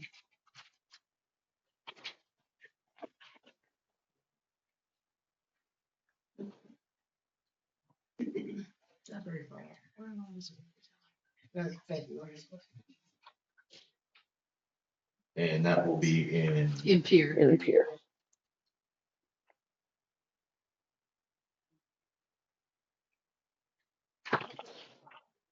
ten to 11. Thank you for that, Yeah, Terry. Okay, very good. So on to discussion on marshal vehicle usage. I think it's just to provide a clarification on the ability of the marshal, once he's kind of fully trained and everything, on the clarification on how the board wishes him to use his vehicle. And so I know that there was some discussion about should he be taking it home or not. I mean, at this point, he has not past graduation yet. And so I think it was the wishes of the law enforcement committee that he leave the vehicle here in town for now, and we can utilize its presence and its deterrent effect, I think is a good way to put it. And Out on Aaron Main and I Street. both have talked like him, so. Okay, yeah, that's great. And so, but going forward though, do you guys think that it's okay that he is going to take that home once he's trained up? I think it's almost Well, absolutely yeah, I think necessary he's- so we can he's have just it putting on on time. in, Yeah. which I think is pretty feasible for when he gets done. Right. I think he needs to have it Yeah, so available he's right got now. Access, right? Okay, and then also, I know we discussed it a little bit, I think at one of the other meetings, but should we discuss with him to see if he wants to take that to his graduation? You think that? The truck? Yeah. He doesn't get done there. I, if he would like to take it, I think that would be a good thing for graduation, that last week or however that works. I was gonna ask, we all are hoping to go to that. And, if he didn't have it up there, we could drive it up there and drive it back. So that we can get there to the graduation and see it. But I think that's something we need to ask him about if he, Okay. I believe that most of the other officers in training right now already have their vehicles with them. And the So- big thing is that they how come he's a marshal and not a, Yeah. you know? Yeah, so or he's I don't know, he just a, wants to say, yeah, but he is a marshal. Right. All right, very good, Aaron. well, so my concern with going to Pier isn't much other than, are we 100% sure we can trust that truck to go on the road that far and back? Well, that's what And I- one thing I think we really need to do while he's gone is get it to a shop for maybe similar to the vac truck, a diagnostic. Let's make sure everything's, and if we get through that and it's all clear, then honestly, so he's driving back and forth to class, putting wear and tear on his own vehicle, essentially doing duty work. So if we got to the point where we knew he could get that truck back and forth and not have issues with it, then I would be comfortable with him using it to travel back and forth to class. But I just wouldn't want that truck going that far without being looked at first. So then we need a motion to get that vehicle in to somewhere to get looked at. And Yeah. Yeah. We should probably ask.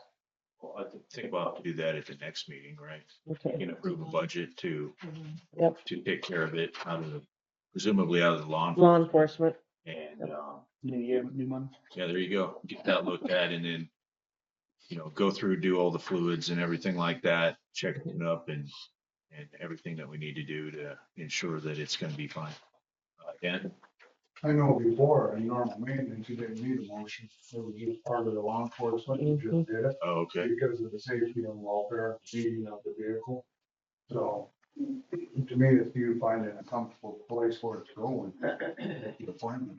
Okay. Something that's very critical vehicle. So is the law enforcement committee comfortable with just discretionarily using their budget for maintenance on that, or would you prefer a motion? You good? Well, we have enough in the law enforcement committee. Yeah, it's brand new year. Yeah, the budget.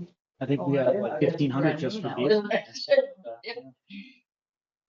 Have we historically taken it to the same place? Do we have bills for that or Been a long time. been a long time? Okay.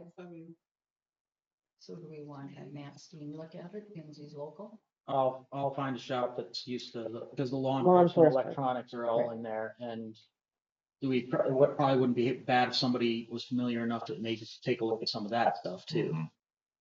Yeah, and there may be an issue with having a law enforcement vehicle not going to a specific shop that's, used to or licensed or in some way, responsible for that.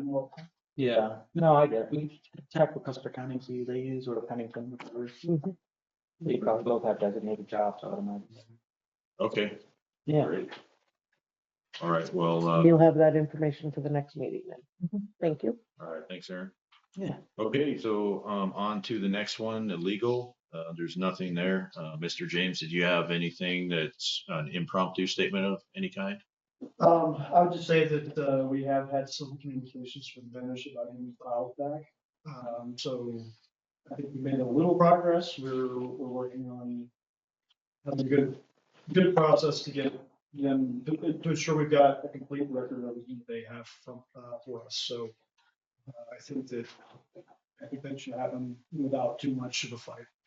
Okay, and Anthony, are there any files that are immediately necessary that we can kind of campaign to get ahead of time before the bulk of the rest of the files can show up? Yeah, I mean, I talked to Scott about referencing job numbers. So there's some job number referencing, the drinking water loan is 600006. That one and, what we're paying for the FEMA grant, there was some work, some modeling work, that would be kind of not necessarily normal files, but they should be files that they hand over because they're HACRAS files. So, but I was gonna go through the job numbers and I think what you had requested. I sent an email today to them. I don't know if I copied you on it, but I said that I wanted a list of all project numbers, if they're all worked on in time for most of it, whether it was active or not. Going back to the beginning and that way we can kind of, you wanted that, so we kind of prioritize what files we get, so. Yeah, and then I can just say for these, we want to make sure we get, these, water gems files, right? Or these, HACRAS files, or these, just be very specific with some of the requests, so that way, that doesn't get missed. Okay, great. Yeah, well, I appreciate you both working on that and thank you very much for making sure that we get all the things necessary from them and that's great. Okay, so I guess we can, do you have anything else? No, that's it. Perfect. Okay, so let's move on to Public Works and we have streets. So, Aaron? Yeah, haven't done anything lately, but have been getting more and more reports about the muddy pit on the inside of the curve on Whitney. Gotta go over there and load that up and road base it for now. Anything that would involve throwing money at that curve is not really worth it without real drainage work there, because that's what's doing it. But at least we can fill it in enough with solid rock to where people don't feel like they're diving in a hole when they go around that corner on the inside.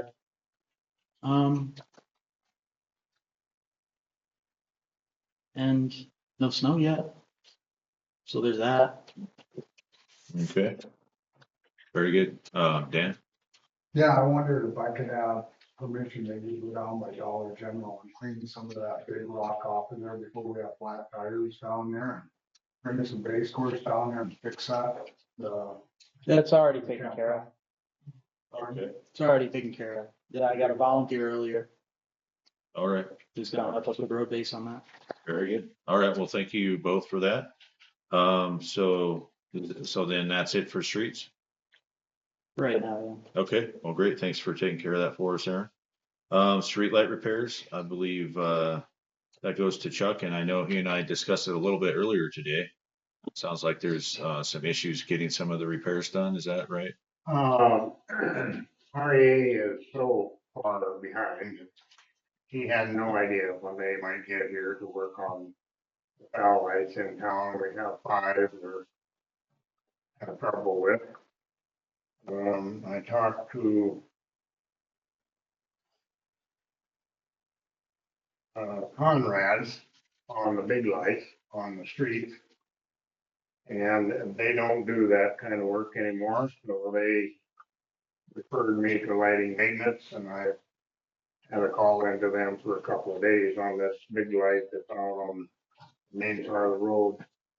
That arm actually is ripped out of the pole, and I do have one of those lights in stock because we did have some yellows left.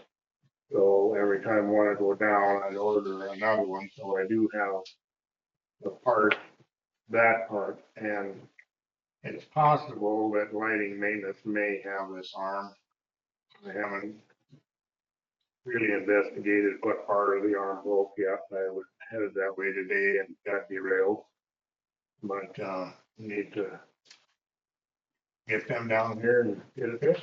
The lights on 79 and the ones going through town here, even though they're on state highways, we still own the lights. And it's part of, and another issue on the lights is this digital speed on the east end of town is out. Now, they do have a battery in them. So there is some question who owns those lights. Yeah, I think that's probably that solar panel right there. for the Has something to do the with speed that. sign, yeah, it was found and brought into the office after being found by the fairground. So do we own it? We or own does them. DOT? We We own own them. We bought them. Didn't we originally? Right. We The got 'em. original two, we did. Okay. Yeah. All right, that's all it is on that.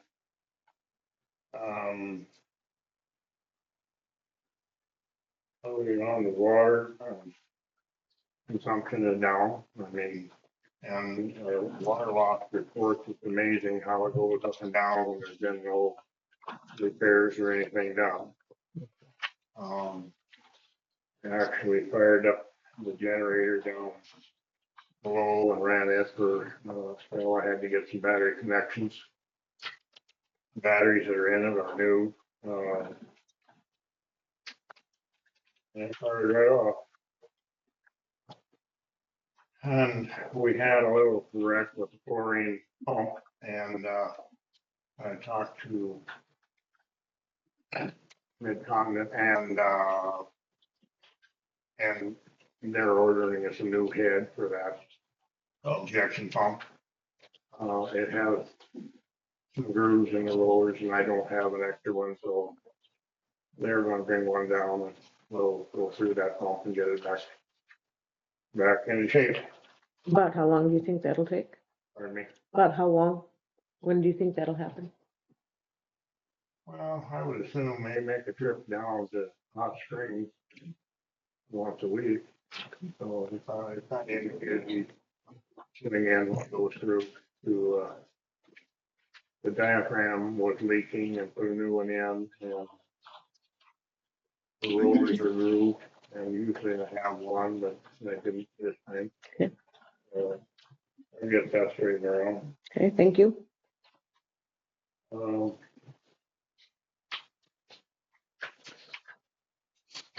And also the contact points for the big pump.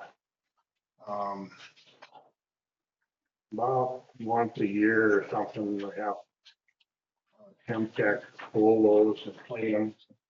Once they get this so corrosive in there with chlorine that it sets up a high pitched buzzing noise when the pump is running. And we replaced that stuff a couple of years ago in there, but it's completely outdated. That system is probably 25 years old that's in that control box. He's suggesting a frequency drive in there, which would eliminate that stuff. He was going to give us an estimate, and I didn't see it. I don't know that it came off. Put it in. Mike is seminary retired from him, and but he works a couple of days a week just to keep himself busy, and he's very familiar with everything in that control panel down there. So I haven't got a price on it yet, what it's gonna cost to change that out, but they're not cheap, but we'll have to see what it comes in to be.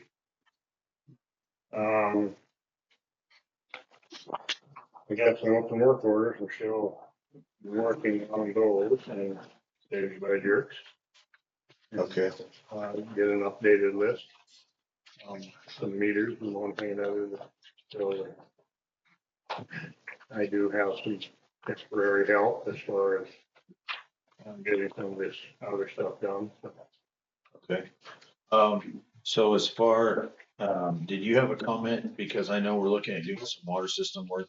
I think later in the year. Do you have a comment on, Yeah, the so electronic for the pump? the VFD he referenced, the VFD drive, is within our, drinking water loan.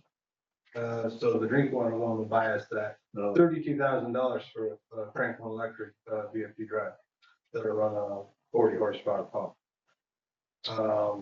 Installed, okay? What we plan on doing there is installing it as an outdoor rated panel. So that way it doesn't get affected by the chlorine inside the building. We don't have to do too much reconfiguration inside the building. What we would run without chlorine if we've got radium, and with chlorine if we don't. And the reason is because if we do have radium, the season we have radium, then it goes through the ion exchange system on the top of the hill first and strip all the chlorine out, and we have to re-chlorinate. So that's the design I submitted this month to the DANR. They're doing the review, and then they'll give us approval to bid that. So we get a new VFD panel down there at Battle Creek, a new one up top on the hill. I have pumps, drop pipe, wiring all in there. We can always remove it if we feel we don't need it. But I think we should have it as unit prices in our bid. And that way if we start pulling wire or start pulling drop pipe and pump and find problems, then we've at least got a unit price. Because we'll only pay for what we get when it comes to materials. But then we'll have, the reason those pumps have to run on VFDs is because if they run on starters, they'll blow all the ion exchange media out of the filtration system. So they got to ramp up slowly and ramp down, and it also reduces the power consumption. What we're doing in other wells in other communities is we're timing the wells to run at night because that's less than peak electricity demand. So that Franklin Electric drive is a little bit more of a Cadillac because it can be timed to run at night and be adjusted by Bluetooth through your phone. So it gives a little bit of flexibility there if we need to make adjustments. Because Frank Electric gives 24-hour free customer service, and they'll just basically say, open up your app, change these settings, and it doesn't cost the town anything for them to walk us through that, anybody, you know? Okay, So. that's great. Also, so for sewer department updates, where are we at with the treatment plant and getting that one up and running and hopefully commissioned soon? So it's running in recirculation. I got Reno, Clauser, completing the shaft this week. So there's a new shaft for the new transmission's there. But there's a new shaft that goes in that new transmission. And then, the next step is we have to get the chains and sprockets, from, a supplier. So I need to take the shaft that Clouser makes and have the shaft mated to the sprockets, and the sprockets run the chains.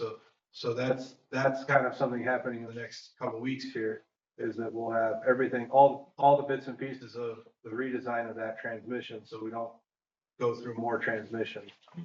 And then, but that needs to be ready by spring when we have biology, right? When the temperatures go back up and we get bacteria, we need to have those wheels turning. But until then, we can run just by filtration. So, right now we're running it through the one clarifier. And so I want to have it run through the ultrafiltration, and then we can discharge. So that's really something that we're working on right now. The electrician is wiring the remaining panels tomorrow, Thursday. So that's all happening this month. So we have still plenty of capacity, so there's no rush to try to push the water out, but we want to be able to, once we got it, we can just let it keep running and then be in time for when we want the RBCs to be running in the spring. Okay, great. Thanks for that update. Okay, and then we talked about open work orders. So, and Chuck mentioned he's got a plan together to, water meters that have issues right now. So, great. I think we're rolling. So let's move on to, Public Works E, request for quotes and lawn care. And, it looks like, these were written by Aaron. So would you like to introduce those, Aaron? Sure. So, I had we've been talking a lot about, like the status of the public works, and one thing that, seems to be a little bit on an edge is like, where do we do, bids and where do we do quotes? So under 50,000, everything, it seems like we just do simple quotes. So I came up with this, and it's essentially, contact every lawn care service in the area and send them this and let them see if they're interested in being Hermosa's lawn care provider. And then do the same with, snow removal. Anybody who has any interest at all, if they want to send us a quote, the lawn care I may tweak a little bit. I do have it on here, fixed annual base for mowing and trimming. I think that's fair, but separate unit hour for like the weed control, that sort of stuff, definitely is something that's on the case. But they have the option to, if they want to propose something else, because maybe some would be like 1 year, no thanks. They want to do 2-3 year to give themselves some job security if they want to propose that. But it's very open-ended and purely information gathering. So we're just going to start making some calls and be like, what do you think? Here's a document. If you want to send us a quote, fine. If not, then that's fine too. We should probably put a time frame on that so that we can review everything and make some decisions, don't you think? Well, so because it's under 50,000, you don't really have to collect them all, look at them all at once, Right. and then go with them. So I mean, it's kind of like let's see if we get any. Let's see what we get. I mean, the elephant in the room is that, are we going to get anybody that's going to beat Chuck's prices? I don't think so, but we've got to try. We Right. got to know. We got to establish a baseline for the worst case scenario of Chuck moves to Tahiti and we need somebody to come mow our lawn because he doesn't want to do it anymore. Okay, But yeah, it's not, and it's just information, so there's no commitment by the board. So I think this falls under the category of getting quotes in the past where we can just have the quotes. I don't think this is necessarily a board action or anything. Right, I would agree with that, but I just think that if we're trying to get things figured out, how we're going to be, moving forward with these projects, with these items, we probably better put a time frame on it. So, I mean, just a quick little front page that says, we'd sure like to have, if you're interested, please send us your bid by X amount of date, I don't know. Yeah, You you don't- don't want to leave it standing. You want to put a. I think you should, because I can throw a crop date in there. I think that's a Well, better. like, snow removal, it's kind of weird time well, they're active right now, so that would be weird. But lawn care, we definitely want everything, all information available before the season begins. I mean, ideally, we'll have it soon, but Yeah, what do you think on a date? well, for this one, Lawn care? I mean, what about, when is the growing season really starting? You know, like April? April. April, So how about end of March? end of March. Or how about third week in March? Because then I'll give us, I'll just pick a random date. with our meeting. Before the our last meeting in March. Oh, that's a good idea. Mhm. 17th by March. 5 p.m. So it- March 16th, the Monday before our second meeting. I'll in make March. it easier for the town office and make it the 13th, Oh, so that they get it in beforehand and it's easier for her to Okay. do packets. yeah, On March 13th. yeah. Yeah. Yeah, right before a meeting's probably a busy day for the office. Mhm.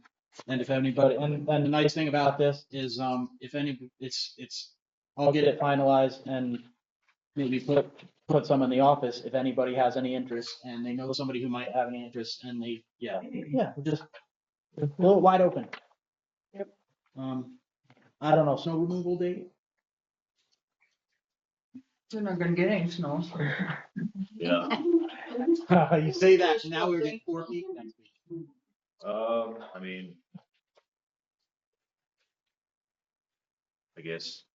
I guess by the same thing, what about by, before this up next meeting, January 16th then? Is that enough time? No, No. I think you should at least go to the Oh, right. first meeting in February, maybe, Okay. Which is the third. 3rd. Mhm. So then we would want it by the Friday before, which is January. 30th. January 30th Mhm. for the snow. Yep. So just please provide responses if you choose to do so by. Mhm. Yeah, I would just question one thing on the pricing structure. So, like a fixed annual base price for mowing and trimming, I mean, that's pretty, variable depending on the year. If we get a lot of rain that year versus, you know, if it's very dry. So if we do an annual price that's very dry, then we're paying for a service we're not getting. And then if it's very wet, we're paying them for, you know, maybe not enough because there's actually more work than what, and I think we ran into that, Are you talking this on year. the lawn removal? Yeah, so for the lawn removal. And then, I mean, it also follows too for the snow removal that, it should, That's very much time and that's more set up as time and materials type situation, you know, like you don't. So I think maybe fixed annual base price for routine mowing and trimming preferred, alternative pricing structures accepted for consideration. I think that's a good thing to put. I mean, if they wanted to take that risk, if they wanted to give us a price that we thought was good, then that is, you know. Yeah, I see some hands out there and we'll get to those here in a second. Donna? I have a question. Is the lawn care going to be used, able to use the city dumpsters? So I think that's something we shouldn't, the city dumpsters. when If they- for if the they're fair? mowing our municipal lawn, they pretty much, and we're paying them, it seems kind of Yeah, it makes sense. ingrained, right? Waste. That they use, because it's our grass that they're mowing. Well, I just, you know, There was a mention, where did I put it? Debris hauling, snow removal, ice control, and private property work are excluded. Yeah, basically, didn't really include that as things we want.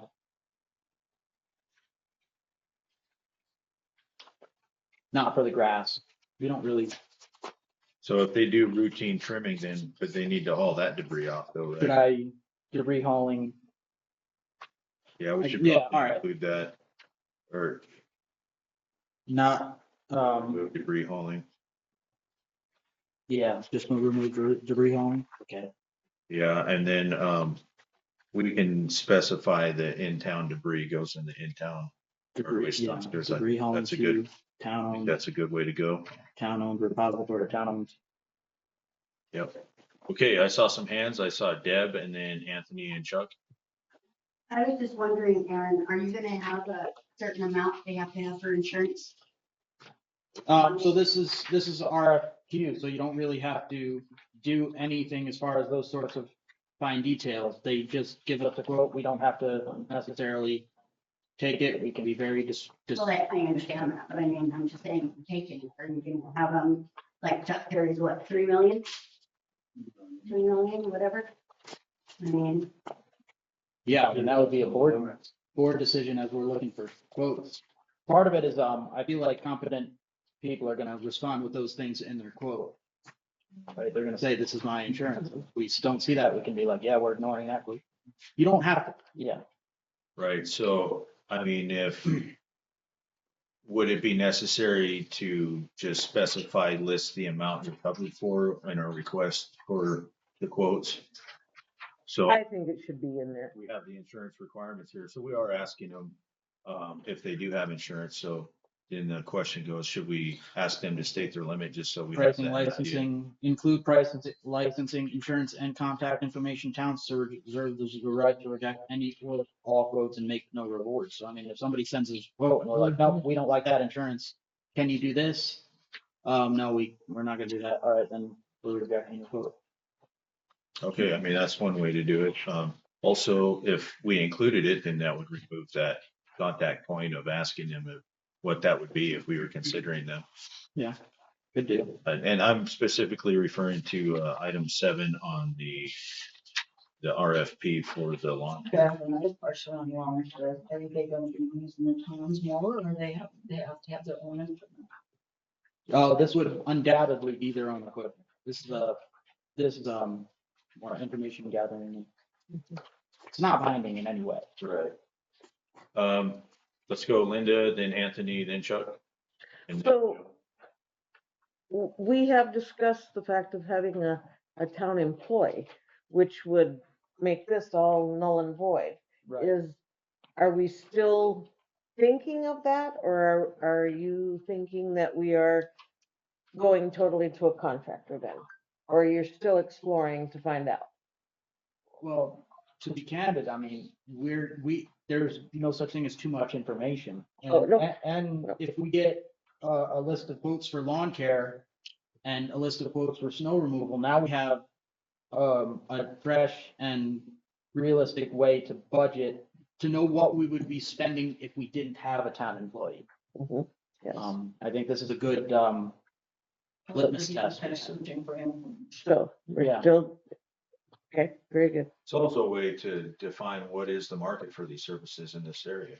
Mhm. You know, we can see what people are asking for and then we'll have an idea of what is a good rate for these services, right? Mhm. So, Yeah. Anthony?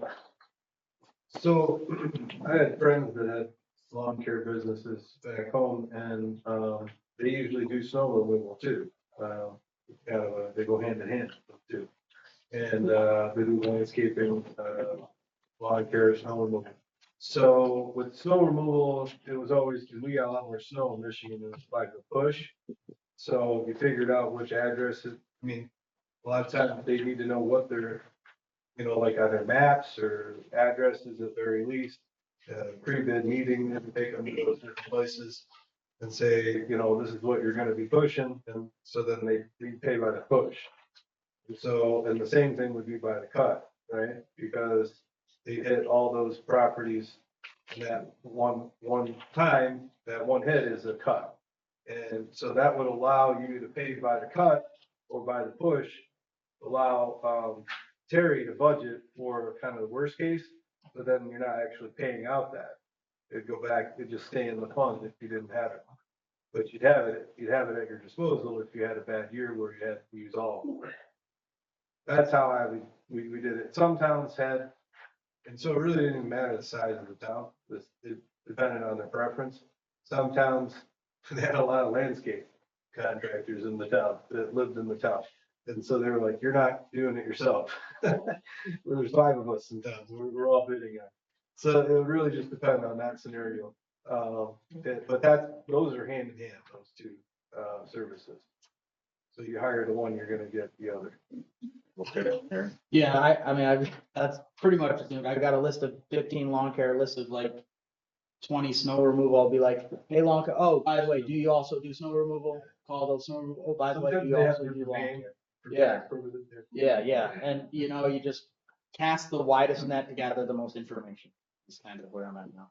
Okay, yeah, thank you for that. Chuck? Well, you have to take into consideration that the mowing is in my contract. Regardless how frequency, is or not, this was an unusual year. We were mowing somewhere every 3 days. There's approximately 10 acres that, gets mowed by the town. So consequently, you don't know what my price is because it's already in the contract. We've run up against this before, that when they solicited for bids, that, when Hague was on board, that nobody wanted to do it. So that's where the negotiation came, that it was worked into the contract that the, mowing was done under my contract. So how do you know how much it cost?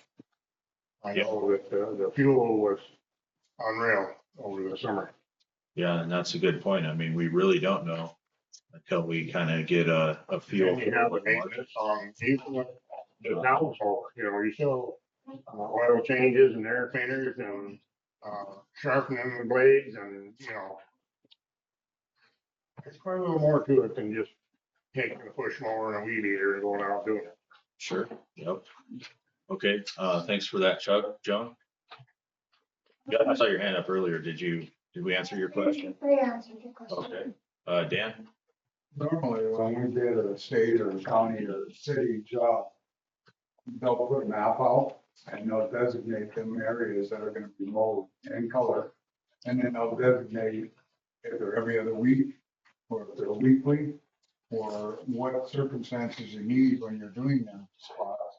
And then they'll list out, even if it gets into July and August when it gets hot and dry, that you're required to do this many mowings and have that situated out. If you're gonna get quality services from quality contractors, you need to put a quality performance bid out there so that they know what they're doing.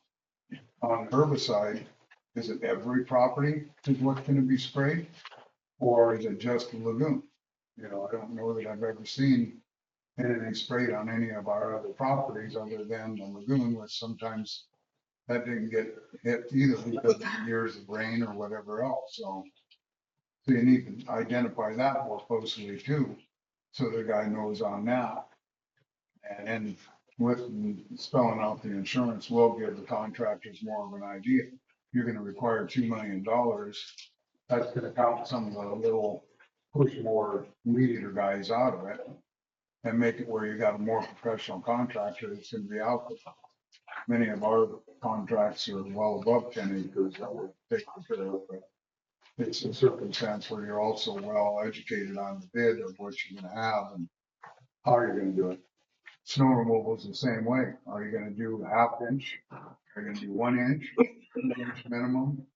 And as far as removal of driveways, is that gonna be specified in there? Alleys, is that something that's 4 inches or more? Ice removal, is that call only? Ice melt on walks, is that call only? Is that included in the price? When we do the same with the city, state, or county, they require what it is on depths of inches, what we're gonna do for ice melt, how much we're gonna do for ice melt, if they want mag water or don't want mag water. You gotta call all of that out too, or you're not gonna get contractors that are gonna get that out. So Okay. just give you an idea. So it sounds like at the minimum, we need to also include an area. I mean, so what was the plan for? So I think there's some confusion on what this is. This isn't a request for, it's information gathering requests for quotes. And part of information gathering is people should turn around and say, oh, can you give me this information? So I can actually properly do your quote. There's a confidence check component to it, being vague. All right, interesting. Yeah, that makes sense. Yeah, so then, I mean, they would, I guess. So I guess the thing is if we don't give them, a quantity of area that we need to have these services performed, then how would they know what the fixed annual base price should be unless they already had kind of an idea of what we did here. You know what I mean? So we'd pretty much have to, we would pretty much be pushing them into, giving us an hourly rate, in quote, since they wouldn't really know what we're asking them to do. And I think this is where it's an important distinction between a quote and a bid. A bid is this is what we'll do and this is the price we'll do it at. A quote is a back and forth information gathering negotiations. It's not, you don't have to be rigid with a quote, and that's kind of the point of it. So at some point though, we're gonna have to provide them with that information. Mhm. So we will have to have, a map would probably be the best way to do it, right? I mean, I wonder if we could do that in Silversmith map, Silversmith. yeah. Have them add, something to the legend if it's not already there too. We do have a public facing Silversmith component set up. Is it set up to URL or not yet? I know that's an option. Did we talk to Marcus about setting it up yet? There's a toggle in there. Is it Yeah, general public all view. up in upper right? Yeah. Okay. I don't know how to publish it. We can ask Marcus Weaver to help. Yeah, just port it to the, that would be awesome. It's just to have a link, go here and this is our map of our town. Yeah, it would just be view only. It'd be Yeah. View mode, yeah. Yeah. Yeah. Yeah, that's an option. I hope there's no extra charge for that. That's all. I'm gonna make sure. Okay. Is on, While he's looking at that, we'll go Linda and then Joan. I don't have a business, but I have had businesses, and I am thinking that, you're taking time from the company, from the owner of the company, by giving him this, just a questionnaire interest. Um, it, they don't have time for that. They want to know if the job is there and, how much you're putting more on the contractor, than maybe is necessary by doing it twice. Just a thought. I don't know. Okay. Joan? I basically the same thing. If you provide all the information up front, then you're saving not only yourself, but that company time and money, because no one likes to play 100 questions back and forth. If you see something out there asking for a bid, you want the information, you write the bid, you send it in. You don't spend 2 days on the phone calling back and forth, what do you want? Makes sense. Any other comments or questions on this one? Well, we'll see if people want to respond to this and, I don't know, I guess if we need to update it, we can and send them back out. People need to get more information. So, anyways, very good. Thank you for, running point on that, Aaron. So, 11G, Public Works approved draft and posting of job description for Public Works Associate. So, I didn't see it in here. yeah. I was gonna turn that Excel spreadsheet into something, but I didn't do it yet. I don't know, should we just table this? I know we've Yeah. gotta, if it's something we're gonna consider, we gotta consider sooner rather than later and. Yeah, we need to know that too. So we should probably have that ready by the next meeting. So we Yeah. can look at it and, Yeah, it needs to be, yeah. Okay, well, let's table that one. Dan, did you have a comment? So what exactly does Public Works Associate? I mean, would you like to answer that in like a minute or two? I mean, we went over that in a work session and in another meeting, and then it'll also be apparent too, I think, once we get the description on the agenda. I don't have, it's a word that's used. Linda, did you want to answer that? yeah, I mean, it basically would mean that it would be a person that would be unlicensed. This is a person that's going to work for the town, 32, 40 hours a week, whatever is decided. This person would mow and do some snow removal. And if, um, so-and-so down on 4th Street calls up and says, I don't have water, this person would go check that out and then report to the town what we need, that we need to call the Public Works. It would be somebody that would be here with their boots on the ground. So, and this is something that we haven't made a decision on yet. This is all things we're just um, researching to see if those things are available and at what cost it would be to the town and which way would benefit the town best, contracting our employees. Did I- Okay, just, I guess one quick, question or comment, and then let's move on. And to me, if anybody's listening to this meeting and you're looking for quotes for lawn service, snow removal, but yet you're looking for an associate that can do lawn service and snow removal, plus your other services. What's the incentive for anybody to even want to put in for anything until you've decided what your associate's gonna do, or if you're going to do what associate's not? To me, you're kind of once again putting the cart before the horses, and it would be better to me, put the associate or your town employee in first and see if you have any interest there. And if not, then you contract out your services. It makes more sense to me because like I say, you're not gonna get anybody that's just gonna give you the idea that's on some of our lawn service. Yeah, we'll throw this out there. But if you're gonna have an employee that's going to be able to do that, and that's going to pay for that employee and save you the services, that should be your first incentive, in my opinion, to gather that person up. Get the other ones until you find that out and see if you can get an individual that's gonna do that for you. Okay, that's, Thank you. yeah, thank you. I mean, that's an interesting way of looking at it for sure. I think, if we have this by the next meeting and then we can see what all tasks are on there and see if those things are included or not, and then that would probably be a good thing to clarify. If they are gonna be doing lawn care and snow removal, then, maybe we want to do that. The other, I think another way of looking at it too, though, is, if it's kind of another way of, like I said, feeling out the market to see, well, what do these services go for? If you have I guess a company do it versus, I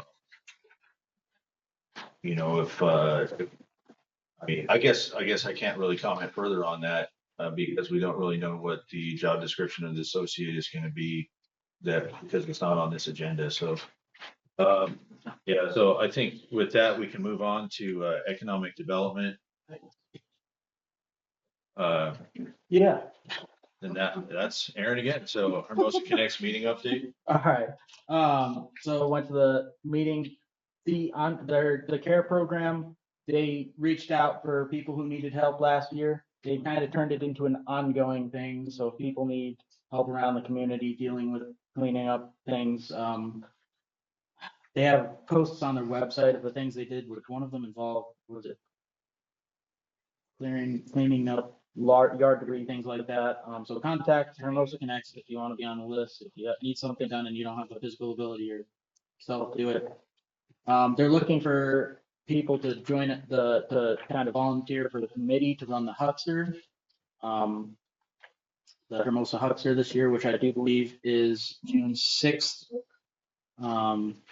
Yeah, I did mention to them, I've gotten a lot of questions about this. This is more general economic, but I did mention it during the Connects meeting, is to verify beyond reasonable doubt whether or not the fairgrounds is effectively a tax shelter from city tax. It is on the municipal map. It is within city boundaries as far as I understand. So I don't understand any legal reason how anybody could sell anything there and not pay sales tax to the city. I understand the county owns it, but I don't know of anything that causes that to be a distinguishing factor from any other property in town. Well, isn't there a question? I mean, I know when we buy things for the town, we don't pay sales tax. Right. Does that have any bearing on why a county-owned property would not have sales tax being collected there? You're talking like, excuse me, vendors and that kind of thing? Exactly. Things operating on the property Yeah. are kind of given a shelter, even So though they're they're not still, owned by the county. yeah, even though They're they're just still operating. operating within municipal boundaries. Yeah. Okay, interesting. Just a question that I think should be answered. I updated the remember haha there. I updated them on kind of where we're at with the utility charges discussion. Oh, here's a fun one. So they did the ambulance forums and they were like really excited about how well the turnout was and everything. And they were like, anybody have any ideas on another forum? And I was like, well, I think it'd kind of be cool to have a forum on what the people in town would like to see going forward with the streets, where the biggest headaches are, what they'd like to see us move more towards, building more paved roads or tightening up our gravel roads. Maybe to have some educational people come in who have long-term experience with road building and things. Because there's road districts and everything around that might have people who could give us some guidance. Okay, Linda, do you have a question on that one? Yeah, I'm sorry, I lost it. It's something you mentioned there and it was important, but now it's gone. Okay. We're here. Thanks. All right. Mixer, February 10th at the Haha. They do that business mixer. And their next meeting is February 6th at 8:30 a.m. And I think that's all I've got from next. 10th, you say? Mixer is February 10th at the Haha. I don't think I got a time. Is it all day? 5 to 7? Yes. Thank you, Leo. Thank you, Leo. Well, I got you, Leo. Building, there's no water. Leo, did you go to the county meeting today? No, I did not. So you don't know what this discussion was with Pennington County? Yes, I do. You do. Could you please inform us what you know Well, I there? think that's later on the agenda. Oh, Right? well, I heard it, but I'd love to do it now so I can leave. I mean, let's see. I'm okay with that because I think the item before that is probably going to take a little bit of time. Yeah. So if everybody else is For what okay, now? The ambulance? yeah, I'm okay. If everyone else is okay with letting Leo present the ambulance district now, I think it's a. yeah, We're on the Connect meeting update and he's a part of it. yeah, he is part of He was Connect. fine on that, sir. If he wants to talk, he can save me time. and trouble. That's right. Thank you. All right, I don't have a lot on the ambulance. It's my understanding, that the county commissioners are, have come to an agreement with Rapid City Fire, so we will have ambulance, service, for this area for another year, the same as it has been. The agreement was for the same price that we paid last. Oh, wow. Which, That's pretty good. yeah, it's darn good. Mm-hmm. So that's a big thumbs up, to the commissioners and the Rapid City Fire. As far as the ambulance district, study or whatever we want to call it relative to creating something for Eastern Custer County and how much beyond that. We had a second forum just before Christmas, December 10th, maybe, whatever it was. And well attended again, it was at the school. What different different between the forum that was down at American Legion one at the school was it ended up being very much a question and answer period, which was great. Because who wants to hear somebody make a presentation? You'd rather hear questions than answers. And I think we covered a lot of good ground. It was moving forward. I took a couple weeks off because right after that forum, I caught something there that night. Got sicker than hell. And so I decided I'm not even going to think about this until January. And then somebody just told me it's January. So I don't have a lot else, I think there was a very much concurrence with the opinion that we attack, or the way a tax structure would have to be put together is with a special assessment. And we're still trying to get information from like Mitchell, who last year set up an ambulance district based on a special assessment model. And their model is that if a parcel of land within the tax system has an occupied building on it, then it's charged that special assessment. The open question that I have is that's easy to say, but does that mean like the fourplex apartment building counts as one building and one assessment, or does it count as four? And I don't have that answer yet, is, how Mitchell is handling that. I'm hoping to get that yet this week. The person that had the full language took a 2-week holiday. And so she should be back now. So hopefully I get that answered. Any questions? Like I said, I'd rather answer questions than talk. I'm good. You, Okay. you answered my questions. Thank you. As far as the resolution, I did do a quick look at that again. And the resolution that the Board of Trustees for Hermosa will need to at some point address is, in my opinion, quite simple. You either have to have a resolution that says you want to be included in any fire district that's defined for Eastern Custer County, or you don't want to be, that you're going to go it on your own.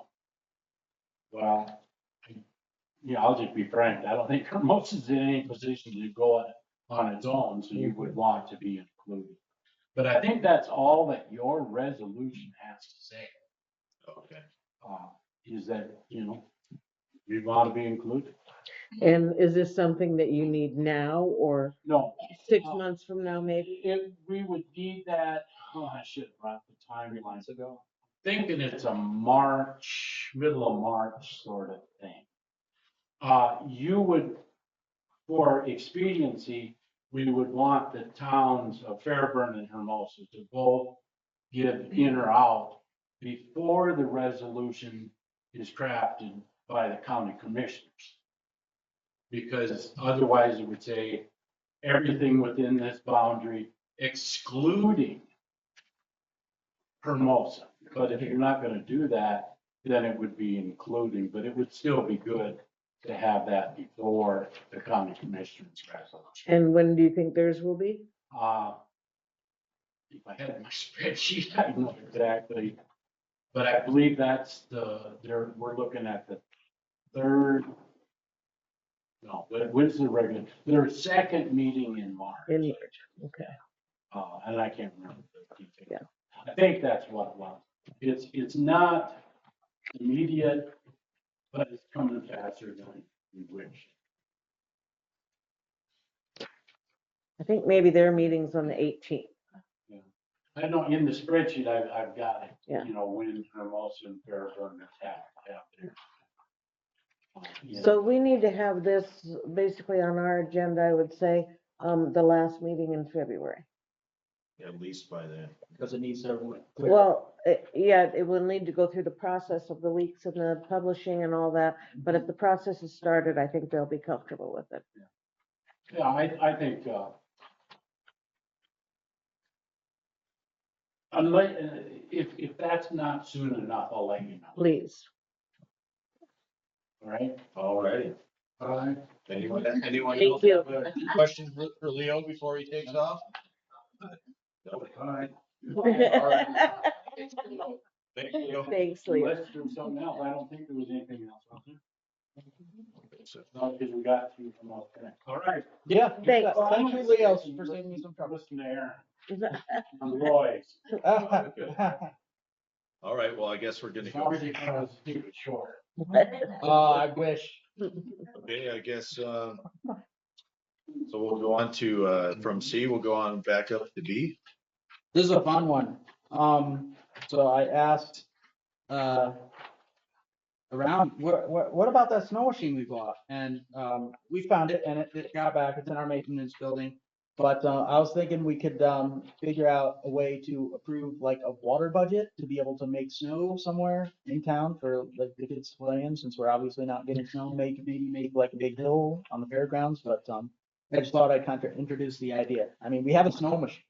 I think it would be fun, and I think it would be fun for the kids, and you could do a play day or something, have it all set up. But I think that you first have to figure out where you're doing it and get the permission to do it. And then you need to make sure that we are covered, liability wise.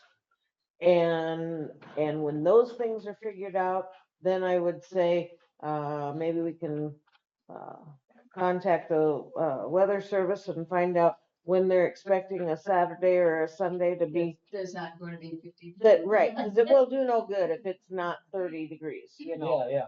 And then we'd need to find out how long it will take to make the amount of snow that we need to do what you want to do. Because, I don't particularly have any plan. There's totally, let's introduce this and see. well, let's introduce it and let's find out how long it'll take. If you're wanting a hill for sledding purposes, that's a lot of snow that'll have to be compacted. Unless you already put it on a hill. So I think I think it's a great idea. I think it would be fun for the kids. I think it would be it would bring in people, I think, if you advertised it well. But I also think that whatever, have to have the basics figured out first. We'll go Aaron, and then I see a hand back there from Connie. So I could talk a little bit, like you mentioned, the compaction. So there's Mhm. 3 factors. This is actually an air-driven snow machine. So it's not just a water pump, it's also an air compressor. And you have temperature outside, but then you also have water pressure and air pressure. And using those 3 together, you can actually manage the density of the snow, whether it's more soft and fluffy or thicker. You can get Okay. to essentially spray what essentially turns to ice up in the air and then falls, and you can make ice skating rink relatively quickly. So there's a lot of factors. And I don't honestly necessarily want to take on another volunteer hat, but I just thought I'd introduce it. So I don't know if any of y'all feel like playing with a snow machine but either way, I don't know if it's an idea. I want to talk to the fair board, obviously, because that's obviously the go-to. They have a meeting the 13th. Okay. I forget the time. But It means 6. yeah. Well, Bill should know. Yeah, of course, I just always forget to ask them. But, Okay. yeah, so that's like something worth researching that. I think it'd be fun. Yeah, I'm a little concerned about the liability issues there, if we can answer those. Kind of concerned about where you're gonna find a hill. Yeah, well, there's that too. Let's go and see what Connie wanted to say, and then we'll go back to Aaron. I was thinking maybe a little less dangerous on hills, but maybe we could use it for the Hermosa Christmas event. Some nice snow coming down, maybe one of the family pictures or pictures with Santa and their snow and. So just to create an ambiance and not necessarily a play structure then. Yeah. Yeah, that's a good idea. I like that idea. 10 big block comes on.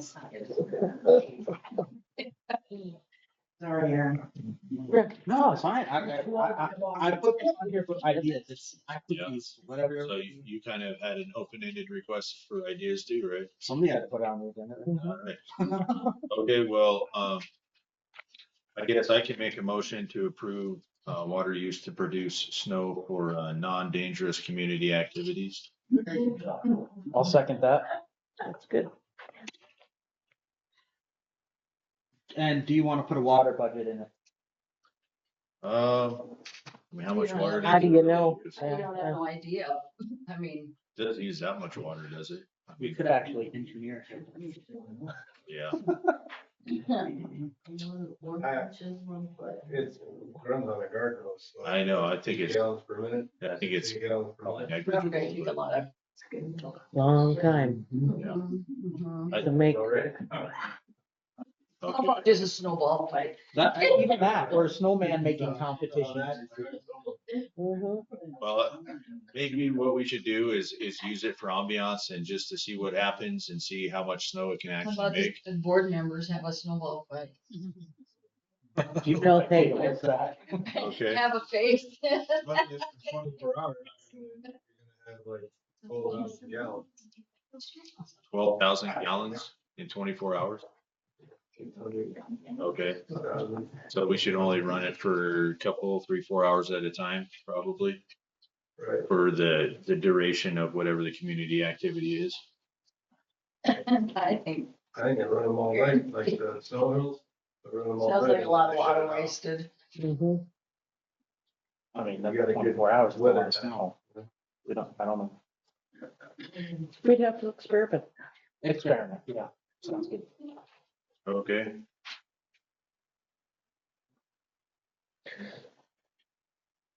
Interesting. So, yeah, we do have a motion on the floor to approve water use to produce snow for non-dangerous community activities.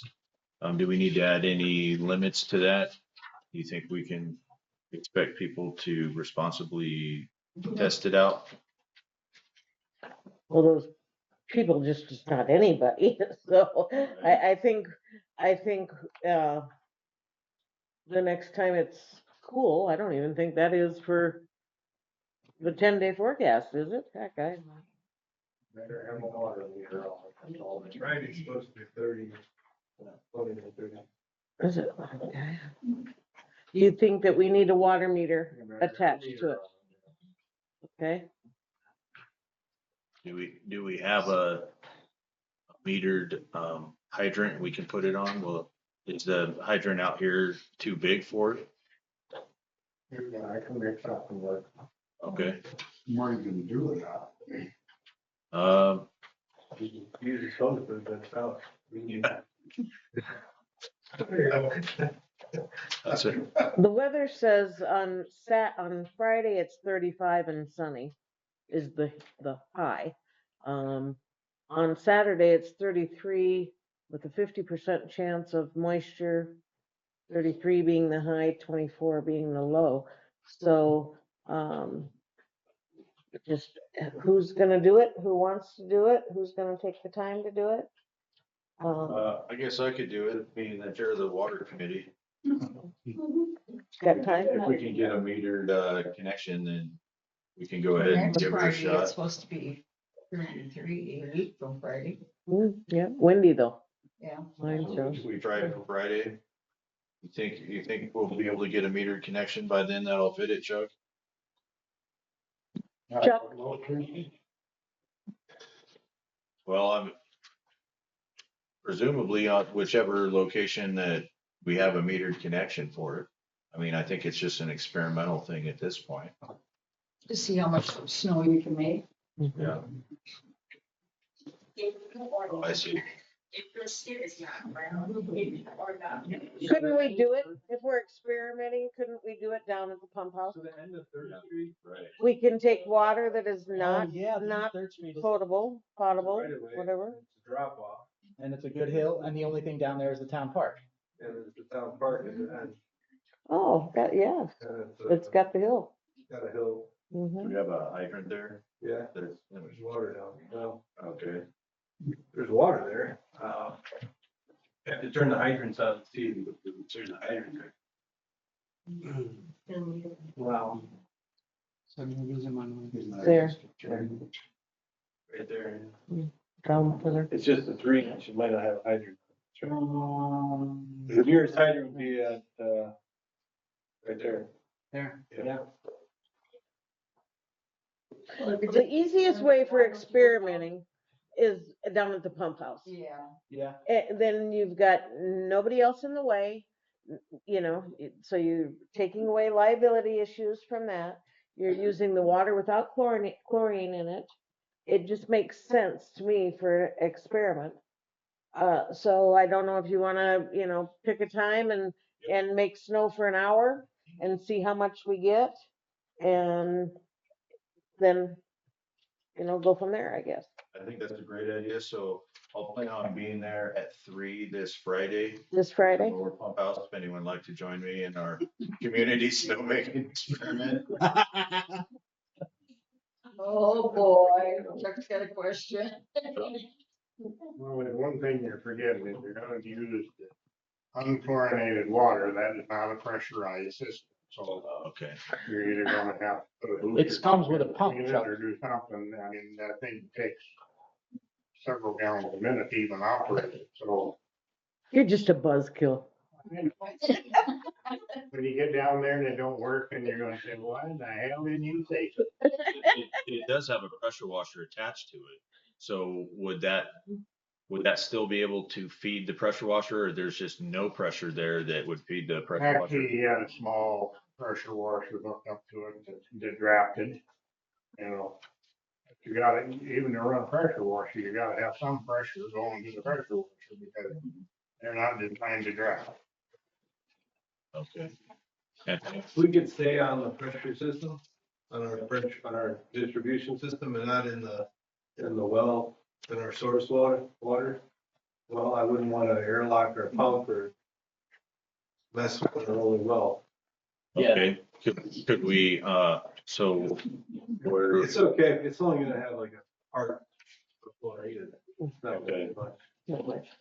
I mean, I'll run it for an hour or two and then we'll see what happens, and then it'll be nice and sanitized snow anyways, Yeah. I guess. It's All right, well, not, don't use the yellow snow.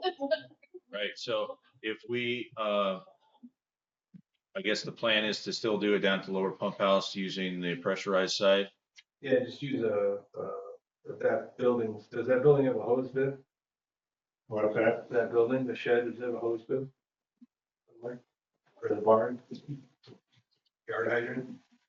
No, there's no bibs down there.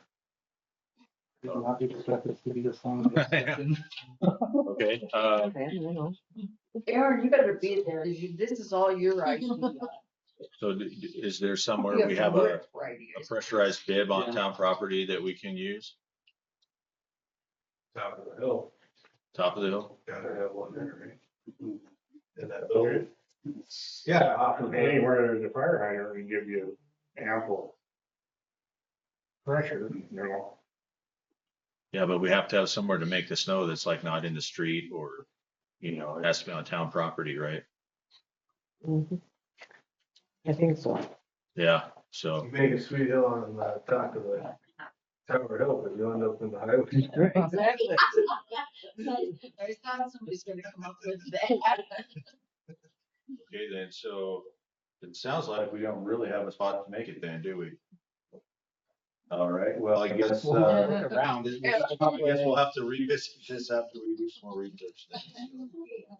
Dry as lemon. We do have a motion on the floor, so let's go ahead and I guess I'll just call for a vote. We can let the motion die pending further investigation. That's okay with everybody? That's fine. Okay, so all those in favor of the motion on the floor? All those opposed? Aye. Aye. Aye. So 4 opposed, motion fails. Okay, so moving on to 12C, Roy's Black Hills Twin Drive-In Historical Record. All right. Yeah.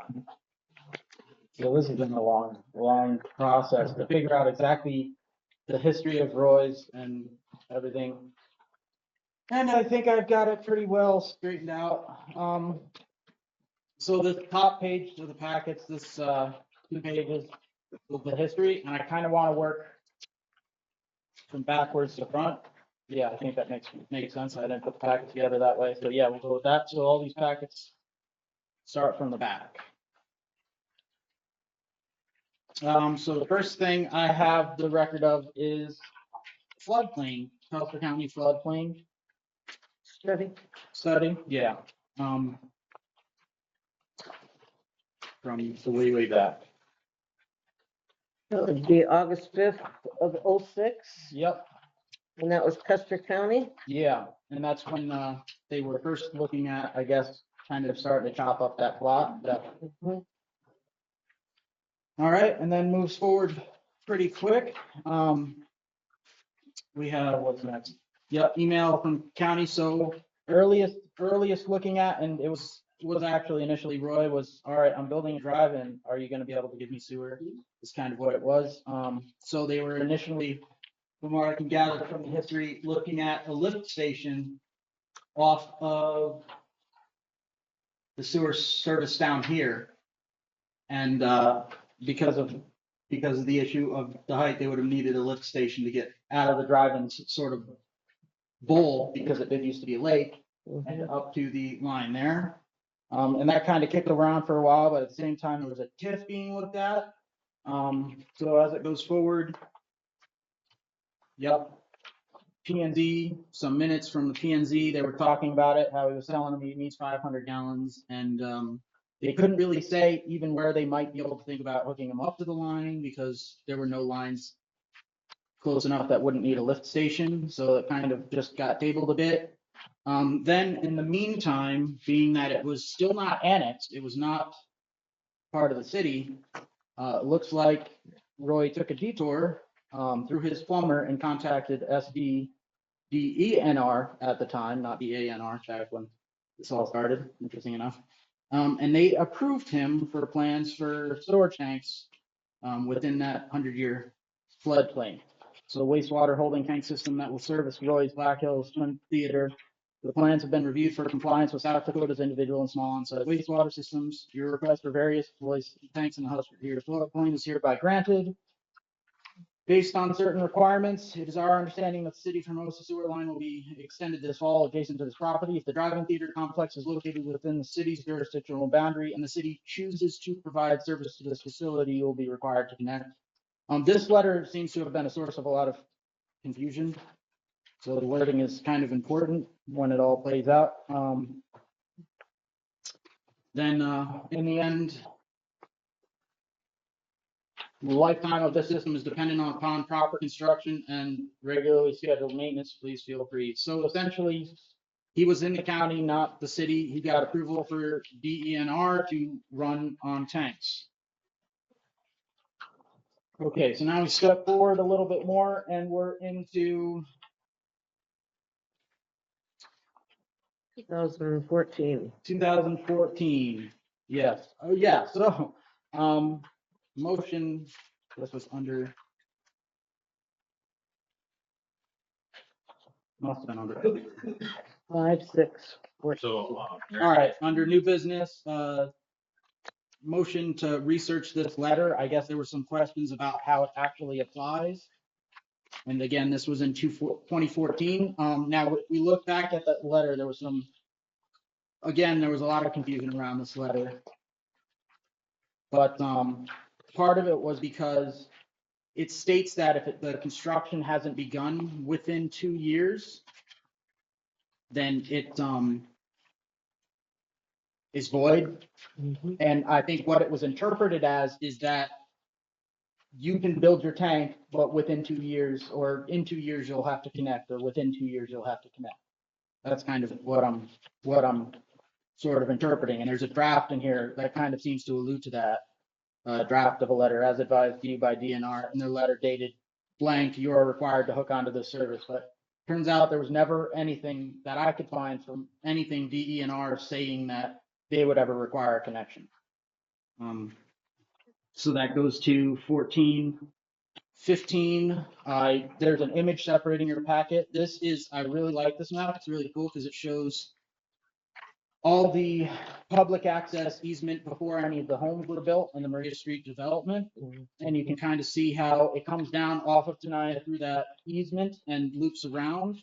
So it kind of looks like, from what I can gather, the original plan was for that development to be based off of Tenaya Street, not connected to Walter as it is now. And the resolution. Tenaya. You know. The files don't tell me how to enunciate, unfortunately. Well, that's her name, is Tanea. Oh, is a person? Yes. Good. One Good. of John's daughters. Daughter. Oh, Named after the daughter. now I know that. All right, so then we're at the resolution to annex in 2015. So, Aaron, can I ask you, So could we do the presentation where you kind of, let us know kind of what's the overall takeaway from this, and then we can use the documentation to support the takeaway? Yeah, so really it is the status of Roy's Drive-In, what's happened throughout the history of it, what sort of was brought up throughout the history of it that kind of caused the confusion as to, there's a lot of confusion as to where it's at right now, whether or not it can operate, so. So are you intending to prove one way or another that they can or can't operate in their current form? Not conclusively, but it does seem to be the case that there's nothing that the city can do right now to prevent them from operating. Well, we'll get to that. Wasn't it before they could operate? See, this is kind of where we're getting into discussing before we have the facts. Well, it's not that we're discussing before we have the facts, it's we have a roadmap of where we're gonna end up, and now we can use the documentation to see how we get there. Yeah, it'll start clearing up, but it's a lot of history that took a lot of research. Yeah, I mean, I guess one thing to keep in mind is, I know this is the first time I'm seeing this, and I assume a lot of other people in this room. And so, I know that we don't have the knowledge and stuff that you gained from doing this research. So, I just, if you could keep that in mind and just let's hit the salient points on these and kind of point out the important parts of each document if you want to hit each one. Yeah, So we can move through it fairly quickly here. Yeah, so we got the annexation, so that was in 2015. Interesting note, the current drive-in owner, he was not actually the owner of the parcel at that time. It was a part of the larger Hermosa Hills development. He owned the drive-in as a business, but not the property. So that was annexed in 2015 to facilitate what it looks like it was principally done to facilitate the Marie Street development. And that's kind of where that started. Then things, yeah, then there's the plat, and then 2017 is when things started to get a little hairy, it seems. I never found anything as far as where it came from, who made it, but it does seem like there was a report to the county about possible dumping of sewage somewhere on the property. And DENR, it was still DENR at the time, DENR and a rep from the county went out together and inspected the property and found absolutely no evidence at all of any dumping, any leaking of the tanks. And it essentially basically shows that they didn't find anything at all that would cause them to be concerned. Then kind of the next one that I think maybe never really got enough light to clear up the situation. I think this email is pretty much as good as a clarifier as you can get. Contacting DENR, it sounds like they were looking for the letter that didn't previously exist. Owner told them he received a letter from the state requiring him to hook the municipal wastewater system within 2 years, and I'm hoping to get a copy of this letter since he is not within the parameters mandating he be hooked to the system. So essentially, there was nothing that town had that could bind him to hooking up. We'll get into a little more detail because there might be still some confusion on that. But the response was essentially quoting that earlier letter. And if you look at the back of that letter, it says essentially that the 2-year mandate wasn't to hook up, it was to complete construction within the period of time. So if construction hadn't been completed within 2 years, then the whole thing would have been void, but it was complete, so that part of that letter became null and void. If the sewer line has not been extended and they are not located within the city's boundary, then that requirement would not apply. Yeah, essentially. I still don't understand. This is the history of, this is the journey I had to go through to try to understand what exactly happened to shut down the drive-in. I know it's exhausting. I spent 40 hours doing it. I mean, do you think you could wrap it up in 5 minutes, or would this be better served as a work session item? It's not really, there's nothing we really need to do other than we're getting there. Okay. Now there's interesting points. See, that's the thing, is there's interesting points all along the way that seem to have created confusion, and troubles later on. And this is a big one. So now we got past the plat, emails from DENR. Yep, that's there. And now we're to this email from the engineer. So this is when they started looking at cutting the drive-in parcel in the drive-in space into a separate parcel within the donut. And there's letters from the engineer to the board, really kind of with some concern about why this was being done, and it calls out that it very clearly looks like this is going to cause issues down the road with the Tenaya Street development. The engineer kind of calls out that if you do this, you're not going to be able to put a row of homes essentially here. And this is kind of where things really took a not so great turn. But in the end, there are two versions of the letter from the engineer for the plat review, letter from the attorney at the time with information on our ordinances and what to expect. And then there's the sort of final plat review that engineer sent before he would stamp the plans. No additional information provided on any plan development. I'm assuming no new development is being planned, and this is intended only to subdivide the lot into 2 lots for sale purposes. No floodplain mapping provided. If no development is planned, I would not require. It is the response. No additional information provided on any planned development. I am assuming no new development is being planned, and this is intended to only subdivide the lot into 2 lots for sale purposes. And one thing where I found that one of the questions and concerns that was brought up was there's an easement. If you look at the plot, there's an easement to Roy's that passes along the property line in between 2 parcels, and he was basically like, I'm not going to green light a sewer line in between residential parcels. I want it going out to the road and up. And the way it's platted is it comes down the street here and then turns in. And he wouldn't green light that. He wants it to come over and then up.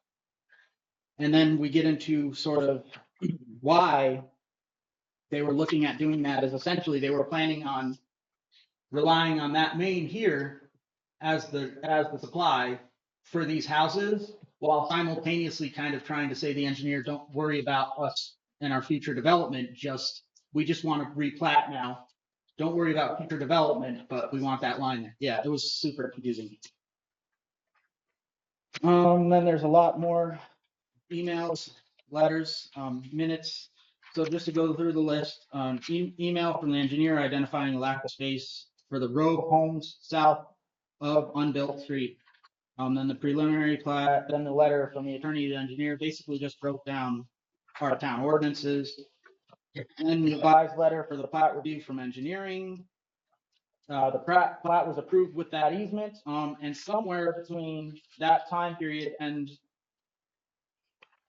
the next sort of section of it, that parcel was finally purchased, essentially. It was purchased by the owner of the drive-in, and that happened somewhere in 2019. I didn't really look, but I couldn't find any information on an actual sales rate. But then after that, we go to an email from Interstate, talking about proposed sewer, this is where he's talking about how it would be a preference for the sewer to come out, not in between parcels.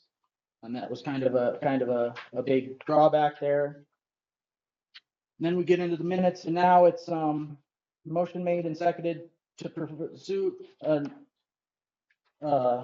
notice to be sent to the owner informing him the sanitary sewer collection system is required to be connected to the town. And this is where things really got a bit uncertain for me. So I had to step back a little bit.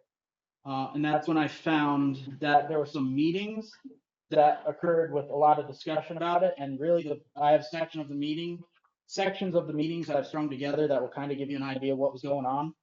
at the time I'd like to play. It's just the audio recording, but it gives you a breakdown of kind of what the discussions were around the Hermosa Hills and the Roy's Drive-In. If we're ready, we'll bring this Hermosa Town Board special meeting on Monday, April 18th, 2022 to order. Roll call, Anderson. Holsworth here. King. Kramer. Schumacher. Glad to see you all here. Appreciate all the attendance members being here. Please stand for the pledge of allegiance. Do you know what time the discussion? It's live. States of America, and to the republic for which it stands, one nation, under God, indivisible. So they talk about the development, and they talk a lot about the problems with that they hit with trying to develop those plots after all. That they're the letter engineering communications, all right, you're never gonna build there, okay? And then they started pursuing trying to build there, and it went off the rail. Okay. But So what's the the big thing, distance he would have if he went down to Walter? Over 400 But he'll stay on private property for the majority of for a majority of it, but he'd still have to have a service line in the right of way, running in parallel right of way to get to the manhole or the existing. I mean, so I just, this is kind of making sure you understand where I got all the information. So one thing that really kind of struck me is, one number I kept hearing is 400 feet. It's a number I just kept hearing regarding connecting the sewer, and then I kind of remembered why. Is that there's this letter sent to Roy from the town. Per SD admin rule 74530107, on-site wastewater system prohibited when public wastewater systems are available. No person. Is that the 7/11/22 letter? Yeah. So no person may install or operate an on-site wastewater system where a public wastewater system is available. A public wastewater system is considered available. Premises on the following circumstances: structure is located within the jurisdictional boundaries of the municipality. Yeah. The sewer collection system of the public entity exists within 400 feet of the home. The municipality or sanitary district requests to provide service to the premises. But that's what kind of caught me is, I don't think that's right because that's an SD administrative rule, not a statute. So I started looking into that, and that's what led me to this meeting. And the engineer at the time was saying that there was a statutory requirement for 200 feet. And I could not find that. What I did find is looking into that admin rule, and this is kind of attached to the list of events throughout the history. So I have the administrative rule, and then so at the bottom of it, it does SECL 34A293, and that essentially gives the authority of the board, which I guess is DENR itself, the authority to enforce that rule. And then 34A-2-20, establishment of waste treatment requirements. The board shall establish minimum requirements for the treatment of wastes. And 34A-2-21, no person may cause pollute of any waste or place or cause to be placed any waste in the location. A violation of the subject to 34A-275. But what I kind of gathered for this, and if Scott wants to has input or could give input, is I don't see anything that I couldn't find anything that actually gives the city any authority to enforce this rule.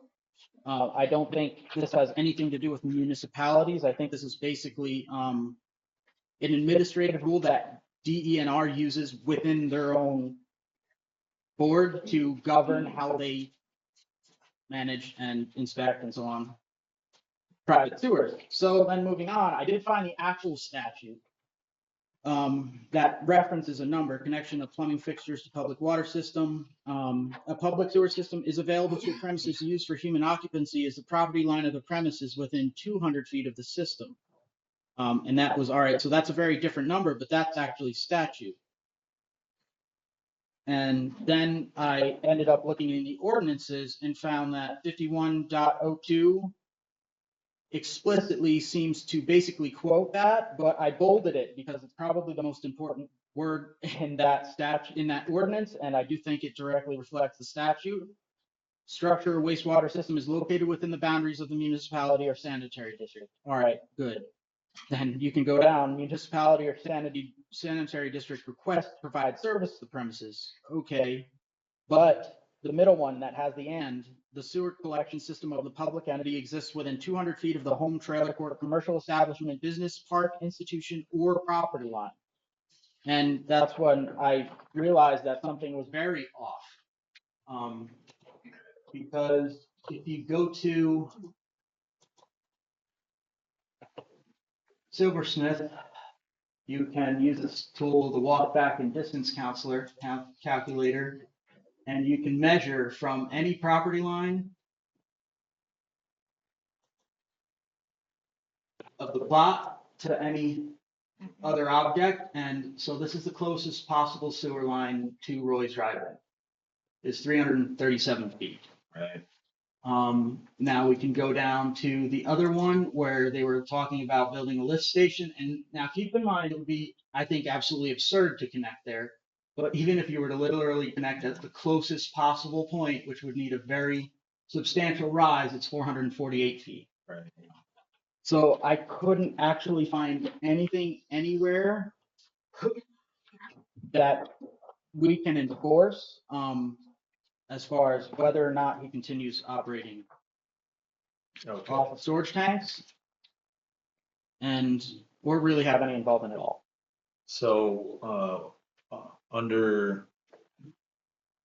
so they're not operating right now, and it was per a former board's decision how did they revoke the right to operate? So we go back to these letters, and it was, so in that letter where they cite the DENR rule, if such owner, agent, or occupancy fails, neglects, or refuses to connect the building or premises with public sanitary sewer within 30 days' time, the town may make such connection, and the cost of the connection shall be assessed. The town attorney is authorized and empowered, and so there was no real action right after that. But then, and that's another thing is, that's why that recording is important, is because it mentions using that rule as if it's statute. And I'm not really sure about that. Then there's the minutes, discussing minutes under engineer owner to discuss sewer line with engineer, board member asks public works director to get pumping records. Board member to schedule a meeting with the owner, pumping records will be brought to the office. Letter to owner, send second letter to owner. So, I mean, And then kind of the way it kind of all ended up is, at some point in time, there was an attorney that got involved. I had directed by the Hermosa Board of Trustees to respond to your letter dated December 2, 2022. It appears from your letter, your client will not connect to the Hermosa sewer system. I understand that your client has no sewage disposal, has bathrooms and holding tanks. Obviously, this raises several issues. At this time, I advised the board to hold off on mandating connection to the sewer system with no development plans in the future. Your client's only option would be to extend the main sewer line himself. And there was a final, I think it was made by, no, that essentially was what it is then it was, in the meantime, to address citizen concerns, please provide records verifying that your client is having the raw sewage illegally removed from the property. Unverified concerns suggest your client is simply dumping the raw sewage on the property. So after that, he did get a letter in late 2023, but by then the season was over. He didn't reopen. And then that's kind of where it is. But that's the history of Roy's Drive-In and why it's closed. okay, well, thanks for looking that up. So, I mean, it sounds like the whole thing will be alleviated if we end up doing that tip, which in my opinion, I think we should. Oh, thanks for mentioning that, so I don't forget it. Right, because that'll put a sewer line directly there within the 200 feet. So then they can connect to it. Mm-hmm. Then we'll have a basis to make that request. Yeah, that is actually a really important point that I'm glad you mentioned, because I almost forgot to. But yeah, so Anthony said about 10 feet out. I'm guessing that's right about 10 feet. just within 100 feet or 200 feet there. And, I kind of feel like we still want to go that way, but this one down here would be straight line out about 145 feet. And it actually, recalling Anthony's map, that straight shot comes more out to about right about here, honestly. So I think the main that was proposed in that MOU is essentially going to follow until it's directly south of the concession stand, which is interesting. Where the water. Yeah, that'd be the It's place moving. to hook up, right there where you're at. That, and that's like the one, so another thing I looked into is the Maria Street, because one thing I was like, all right, well, is it even possible to run a line from a concession to Marie? And it's, I think I calculated it's 15-foot drop. So it's like, it's not easy to do, but it's possible to get there without a lift station or anything. But down here, we would be able to. Yeah. So that's, but yeah, that's kind of where it's at. Well, He should be so, able to get a service line included in an agreement. It would go in his taxes, Yeah, yeah, so or a TIF or. spread it out over 19 years. right, I mean,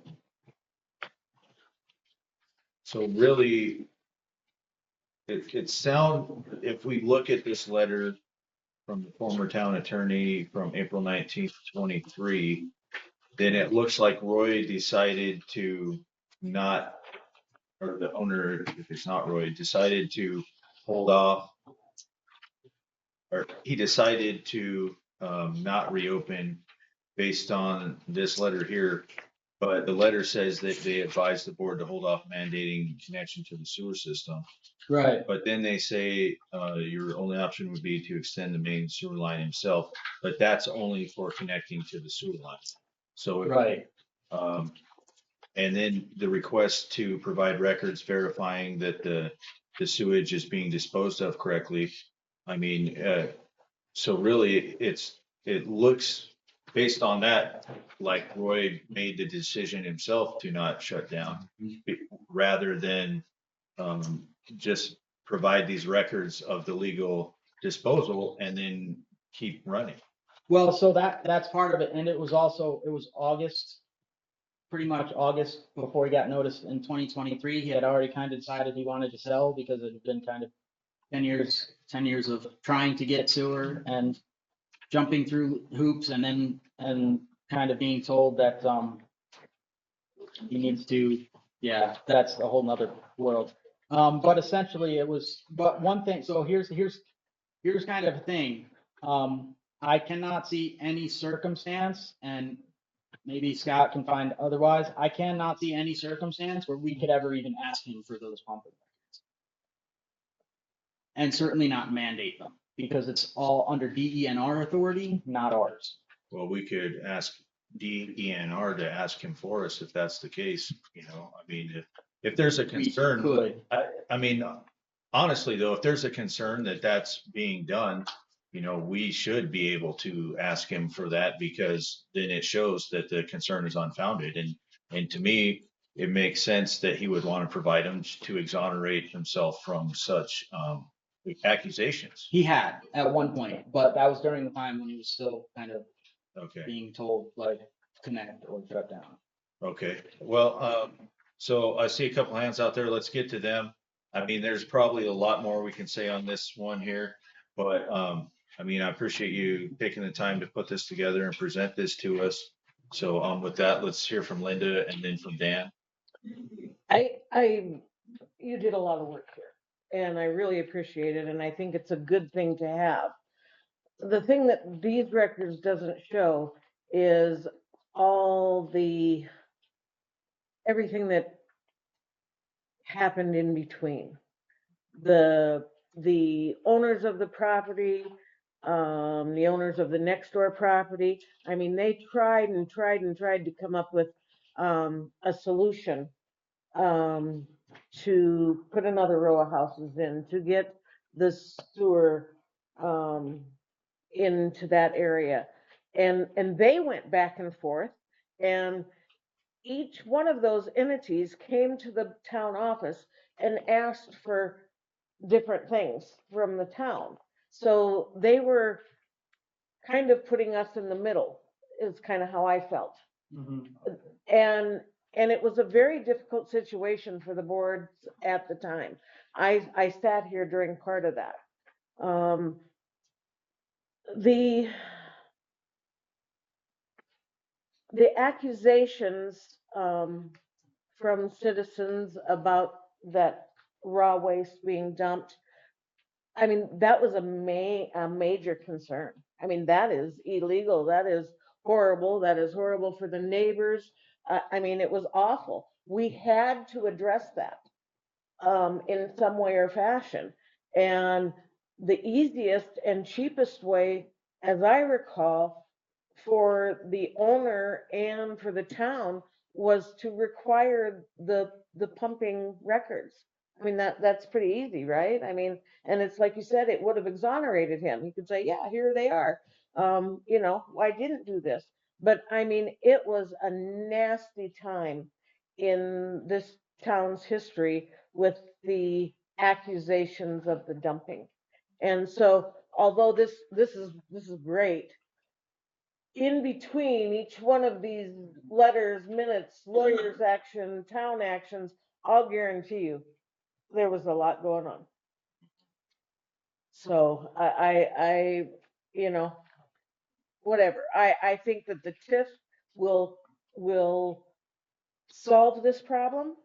I think it's a great idea, and I mean, we all miss the drive-in too. It was enjoyed by a lot of locals and a whole lot of not locals. So if we could get it back, that would be great.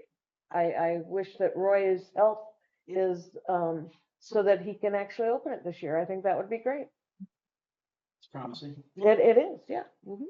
Okay, thank you. Dan, did you have a comment? And then And you were here we can for move on. all of it. That And maybe. I spent years on this negotiation, and like I say, in between every aspect. And the biggest thing is we were given false promises from the very beginning, because Negebauer's owned the property, leased it. And Roy's biggest thing when he was going to purchase it was he wanted that easement going to Murray Street so that he could do the sewer line, and negotiated it with Preston's and situated everything out from there. And everything we negotiated also after the fact to allow Roy and Carl both to open up again. And the whole thing with both owners, I got along very well with both, was the whole situation and negotiating that we finally came down to, we will allow you to open and you can show us your pumping records, because the year we asked for the pumping records, we got one for the whole season, and that was one of his busiest seasons for a mine of several hundred gallons. So that is what drew some attention to where was all the other pumpings at that never were shown. So that drew a red line. We went down and negotiated in the end with him to try to make the sewer line better, that he could profit off of some of his land sales on the corners of them properties and allow it to be 2 rows of houses down there. The contractor would put a sewer line up the middle. He would be charged $50,000 to contribute to that line. And that's all it would cost him. And that was going to his lot line. And then they decided to take it all the way to his facility. So that's all the contributing monies were gonna be on that side of it too. So the town went above and beyond to negotiate this and put it together. And in the end, he was early in spring on let know, you can open if you openly show us pumping records. And he stalled until August before he did anything. And of course, he fought his health all through that spring. He couldn't find nobody to open it. So it wasn't a town's fault or a situation that the town was at fault for doing any of that. Okay. So, All right. Well, thank you both for, I mean, we do have a lot of, I guess you can call them institutional knowledge here. Linda's been on the board for many years, and you can see her in the records here. You can see where she was president, I noticed, in 2015 as well, a good 11 years ago. So I'll know that Dan too has been on the board. So I do appreciate that as well. and being part of the recording for this, because that's all probably salient points that should be recorded along with these documents to kind of capture the history of Roy's and Hermosa. And, I think, going forward, if we, end up doing this TIF, like we said, we can alleviate this issue altogether. And, hopefully he'll be able to get going again and we can enjoy the drive-in. So, did you have one last quick point, Aaron, and we can move on? Oh, yeah, before any more mentions are made of, pumping records, I would really want to see somebody do their due diligence and find a pathway to statute that gives us the authority to do that. Because as far as I understand, it's all under DENR authority, and I don't believe that authority is delineated to us. I don't know if it is, but that's a Well, question. Yes, sir. Would you like to? Public health and. So I certainly have not done an exhaustive research or, first I've learned of this is, as Aaron's been talking and just looking through the records with them. And I looked at some of the statutes while we were talking, so I certainly don't have a in-depth handle on this issue, but I can just say a couple of things. One, there's some confusion, it's a little bit, I think, in the room about regulations versus statutes.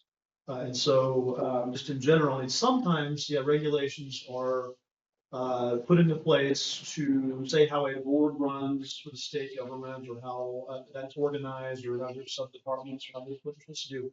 But other times there are laws that are general when this legislature announces them, but need specificity built out by a board. And so pollution control laws are one of those that often is like that. Because it's true with our federal government too, right? That the feds say, there's a congressional statute that says, hey, like the Pollution Control Act says you can't do this, and you can't put this stuff in the river or whatever. But they leave it to the EPA to actually write the rules. But you better believe the EPA can come and find you and, fine you and arrest you or whatever for violating the general statute. Same thing here. I mean, when I looked at that statute, I mean, it looks like that, yeah, it is a general statute that says you can't pollute, but then DNR, or back then, whatever it was, DNR was called, they're just implementing that rule and saying, okay, these are the ways in which someone could pollute. And so we want to control that. So I agree in principle that, yeah, the town of Hermosa is not a pollution enforcement, body. We're not in the business. I mean, I guess we could write some ordinances if we wanted to do that, but we don't have them. We don't really need to do that because we don't have the expertise or ability. But by the same token, we wouldn't be toothless if somebody was polluting in town. It could become a civil matter where we're then saying, hey, you are violating these states, you're damaging the town, doing this, whatever. So it becomes a lawsuit, right? It doesn't become a criminal penalty or administrative penalty. It becomes a lawsuit. So I do think that the town probably had a basis to say that this statute and regulation were intended to protect towns from uncontrolled discharges. So they might have been able to base a lawsuit on that. And I don't know what the thinking was at the time or whatever. I understand kind of Linda's point though, that what was the most efficient kind of means to get this problem addressed was kind of, hey, you guys need to follow the rule, or if you don't follow the rule, we'll have to then reconsider what we're doing, right? So our legal option, and we do a lawsuit or something. So, yeah, I don't, maybe it's more interesting to me that you went through this history as a lawyer than everybody else in the room. So, because I get into this stuff, but I do think that it was, I think we would be able to act if someone were doing that in ways that would be sort of civil enforcement. So yeah, I think that they did need to follow that rule. They are within the town boundaries, so that rule does apply to them. How it applies and who's enforcing it, I think, and how it's enforced is a different question. Yeah, so then it stands to reason that if the town cannot be an enforcement arm of that, then if the town has concerns, then they should reach out to the enforcement arm to try and alleviate those concerns then. You could use the enforcement body, or you could initiate a civil suit. And typically, if you're in that situation, you want to use the and a governmental body above you to do the heavy lifting, because you don't have to pay for it. If they develop that record for you, and then if they don't want to act, then you have a record to act on civilly if they don't want to act, so, yeah. Okay, okay, great. I mean, I think this is all, I mean, it is a long discussion and a lot of pertinent details, and we essentially read them into the record of the town via this, via this recording. So I think that's kind of exciting. So anyways, I think that's a good point to move on from, onto finance office. So I don't see monthly financials in the packet. That's No, we'll have those at the next time. okay, perfect. And As far as department update, Briley started on 29th and she's doing extremely well. I'm very happy. Yay. Yeah. For here. Then under mail call, there were. Thank you, everyone, for coming. There is a letter in there that was emailed to me, well, yeah, to the town email on December 16th, requesting that be put in the packet for that meeting. Well, of course, the packet's already out, so I put it in this one. yeah, And then, and that's just for a request. sure. The other thing I have for mail call is the rib dinner at the legislature is February 3rd. Now that is a meeting date for us. So it's $35 if anybody wants to go through the municipally. Here. Yeah, and then the 4th is the municipal day at the legislature. That is always a good thing to go to. Do you, A lot of the. would you like to go? Maybe. I mean, I would go if anybody else wanted to go, we could go together. And I think that the best way to do that would be to change the meeting date. Third. The 3rd, yeah. Municipal day is. The municipal day is the 4th, but the rib dinner is the night of the Mhm. February 3rd. Yeah. It doesn't have a time, but it's $35 per person instead of drifters. There's a lot of networking Yeah. that goes on, and getting Hermosa's face back on the state grounds, I think would be a really good thing personally. So, and it's kind of fun, but it's also, you gain a lot of knowledge from it too. So I just would highly recommend it if you've never been and you could go. I think it would be awesome. And you also, Aaron, I think it would be beneficial for the entire board, if they've never been before, to go to that.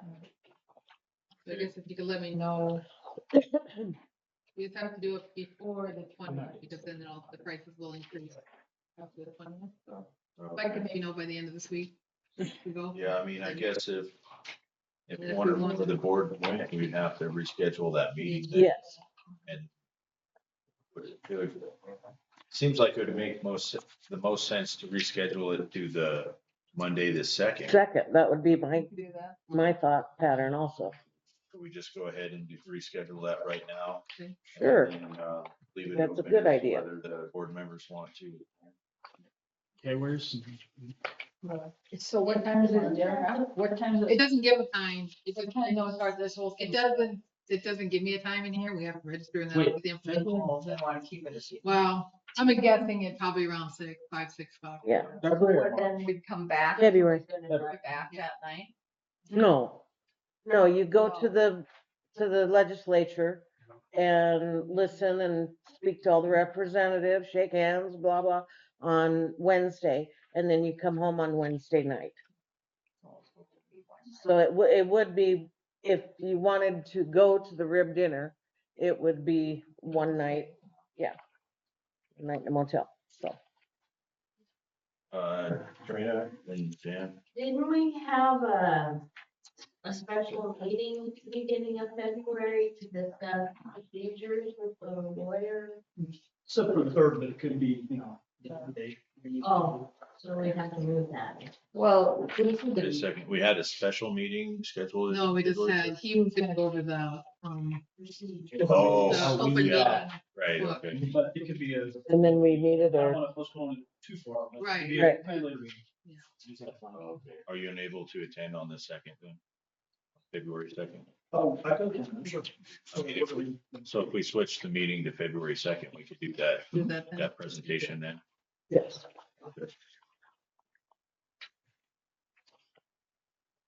Stay.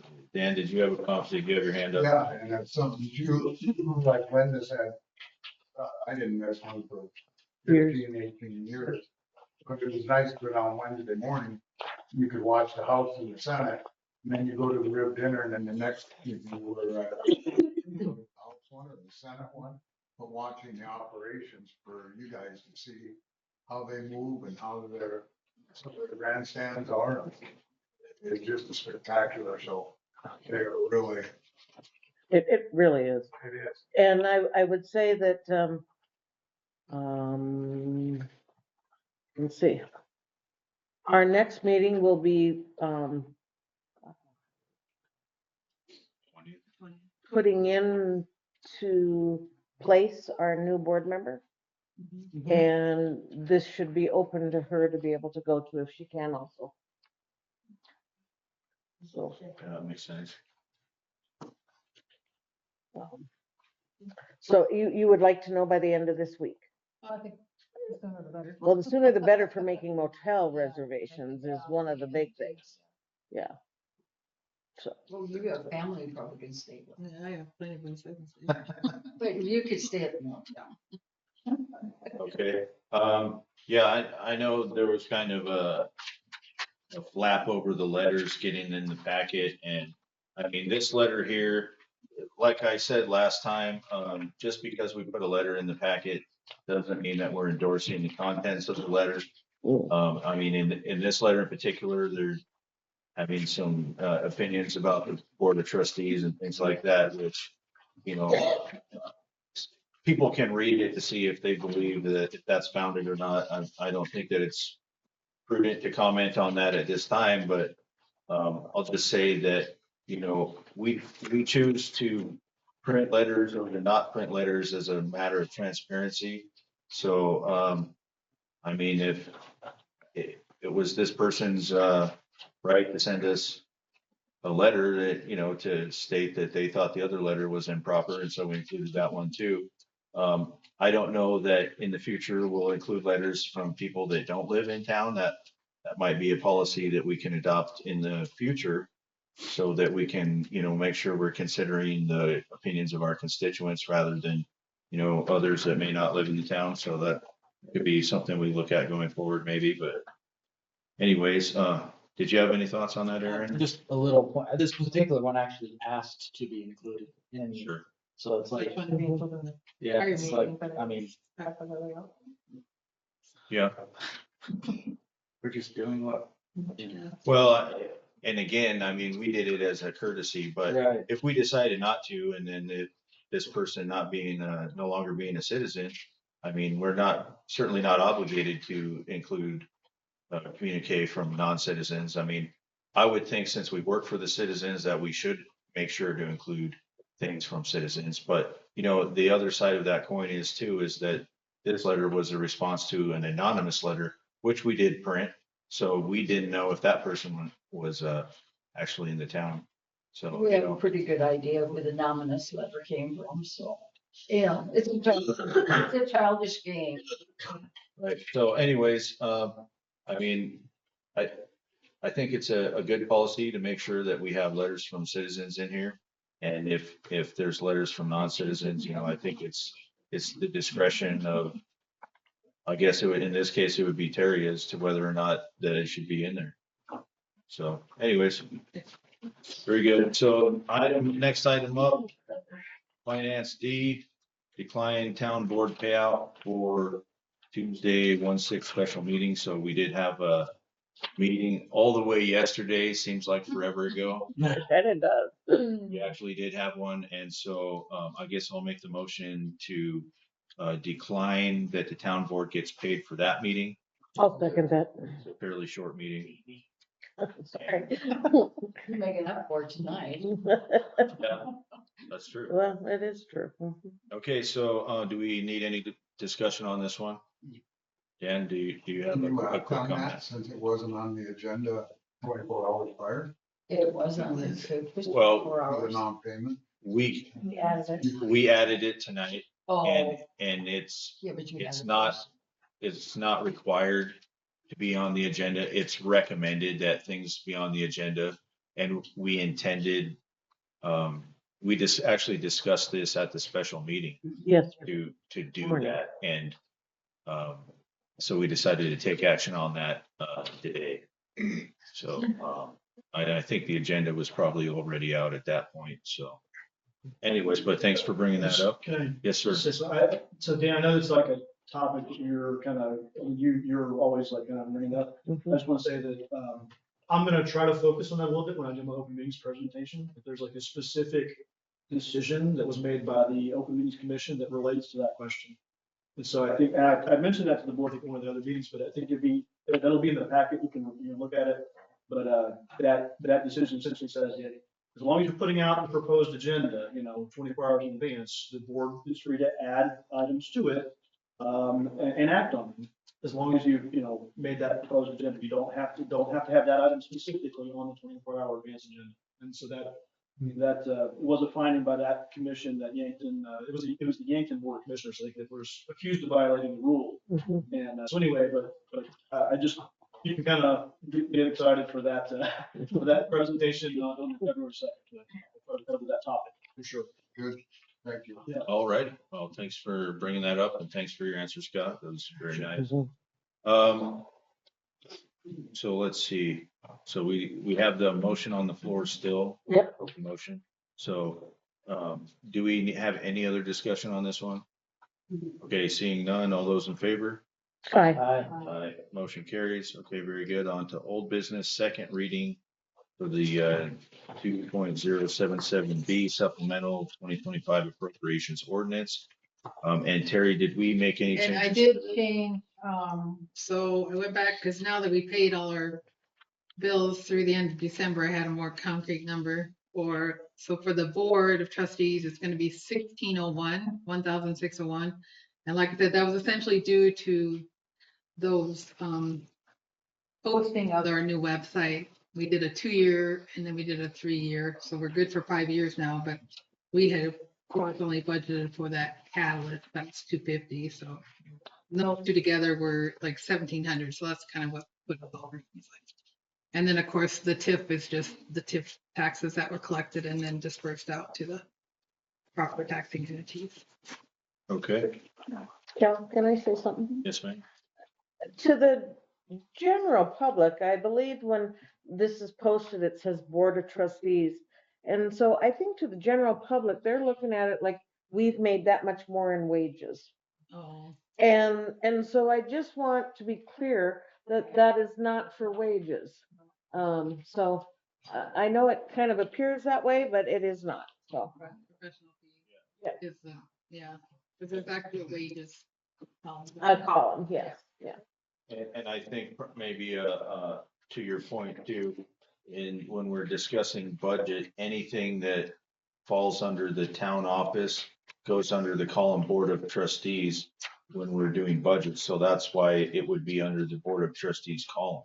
Yes. Yeah, so that's, you just clear that up a little bit. Mhm. Okay, very good. So if you don't mind, I'll go ahead and read this out, do our second reading, and then we can, Say goodbye to 25. say goodbye. Okay, town ordinance, town of Hermosa, ordinance number 2.077B, supplemental appropriation ordinance. Be it ordained by the town of Hermosa that the following sums are supplementally appropriated to meet obligation of the municipality. Expenditures, item number 41110, Board of Trustees in the general fund. Professional fees of 1601, being for website hosting fees. The total Board of Trustees being 1601, with the total appropriations for General Fund 101 at 1601. Expenditures, TIF Debt Service Fund 301, item 46500, TIF Debt Service. It's a TIF Debt Service expense of $12,000 due to TIF number 1 taxes being received and dispersed. The total TIF debt service was 12,000 for a total appropriations of 12,000. The following designates the fund or funds to which the money derived from the following sources apply. Revenue, general fund, Fund 101. Source of funding is the unassigned fund balance of 1601. Total means of finance, 1601.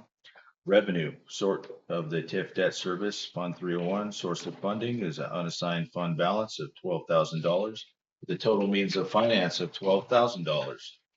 Dated this, let's see, it would be the 7th day of December, sorry, January. Trying to think and read at the same time, doesn't always work out. 7th day of January, 2026. Publication will be the 14th. Yeah, with the publication at January 14th, 2026. Thank you, Linda. I would like to make a motion that the board president can sign this. And Okay, Linda makes a motion to have the board president sign this. Sorry, a little casual, wasn't I? Hereby adopting the. Yeah, exactly. That Thank I'll you. second. Okay. Thanks, guys. And a motion. Blake. Yes, ma'am. Do we need any discussion on this? Seeing none, all those in favor? Aye. Aye, motion carries. So we discussed earlier before the meeting for some of these new business items, namely the first three. If anybody is not opposed to the idea that we can do a motion to approve all three of those. I'll make a motion to approve A, B, and C under new business.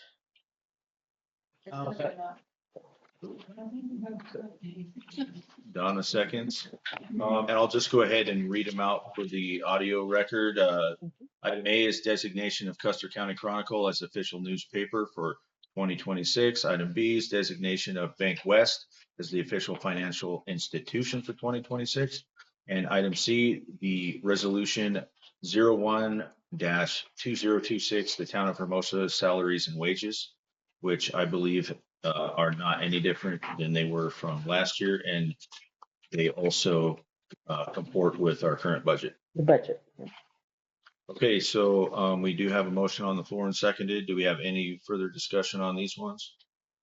Okay, seeing none, all those in favor? Aye. Motion carries. On to item 15D, establish state of municipal election dash approve the combined election agreement. So we do have the election agreement in the packet.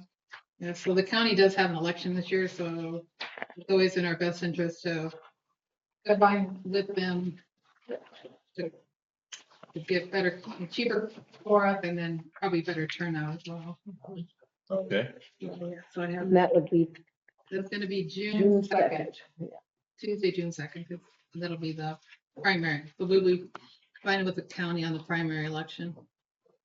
okay, very good. I'll make a motion to approve combined election agreement for June 2nd. I'll second that. Linda seconds. Do we need any further discussion on this one? Dan, did you How have many a? positions are open and for the town? Two, there'll be two, Which you, Cal and Donald. They were There'll be both- 3-year positions this time. So, yep.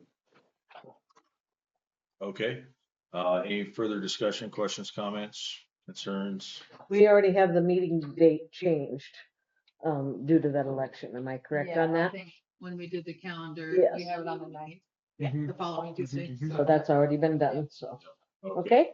Thank you, Linda. Yep. Any further discussion or questions? Okay, seeing none, all those in favor? Aye. Aye, motion carries, very good. New business 15E, volunteer of the year for 2025. So last year, about this time, we put this out and we just need to decide when you want the nominations in. I believe last year we took them like February, I want to say February 14th was the date that they had to be in, the middle of Just February. before the- So before, so then we can look at, so then our meeting is February 17th. I don't know if you want to do that. It'd be I think in the the. newsletter, I just went with the 13th. The 13th. Give you plenty of time to look at it. Okay, thanks, Joe. So that's just kind of a note that that's coming up. Okay, so get all of That'll your be, yep, applications to the town Nomination. office by by February February 13th. 13th. Yep. Okay, next item, direct deposit for contractors policy. I mean, I think we could probably kick this one to the next meeting. I know it was tabled from the last meeting, but it's getting late and I'll make that motion. yeah, it's not Don't need a really, motion. in my view, it's not really a big deal, but it may garner some extra discussion. So Aaron makes the motion, and did I hear a second from Linda? I will second. I don't think we need a motion to table it, do we? Okay, well, we got one now. Okay. So motion to table. So all those in favor? Aye. Aye, motion carries. Thank you very much. So on to this one, 15, which would be G. So this is this is the one where review ordinance 154.04, sorry, 154.05C pertaining to repair flood damage fences in the flood hazard area. And like I said earlier, this directly impacts me because I lost, I would guess about 80% of my fence during that storm. And so I was just wanting to get clarification from this body and hopefully from the town attorney as to whether or not we need to do all of the floodplain administrative type things when we only intend to replace the fence in kind and not make any substantial improvements. So, and I'll point out to the areas I had of concern in the ordinance, which was the listed item in 154 0 or 0.05 part C. And if you go to that one in the packet, there is a sentence at the end of Part C, repair of fire or storm damaged structures located in flood hazard areas is also subject to the provisions of the town's floodplain development provisions, Chapter 151. So to me, and I'll just, I guess, not as the board president, but as a concerned citizen wondering how this may apply to me.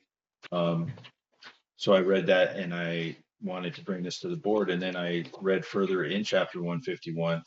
And so if you take a look, and I'll find it for you really quickly here, we go past all the definitions to everything, and we go to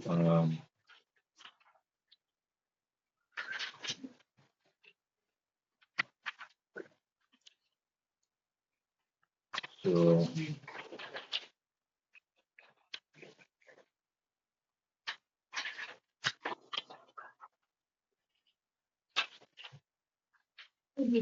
just 151.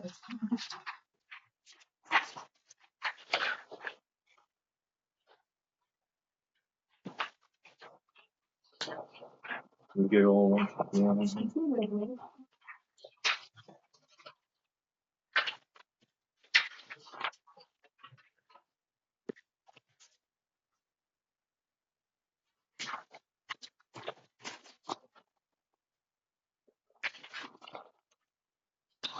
Let me go here. I'm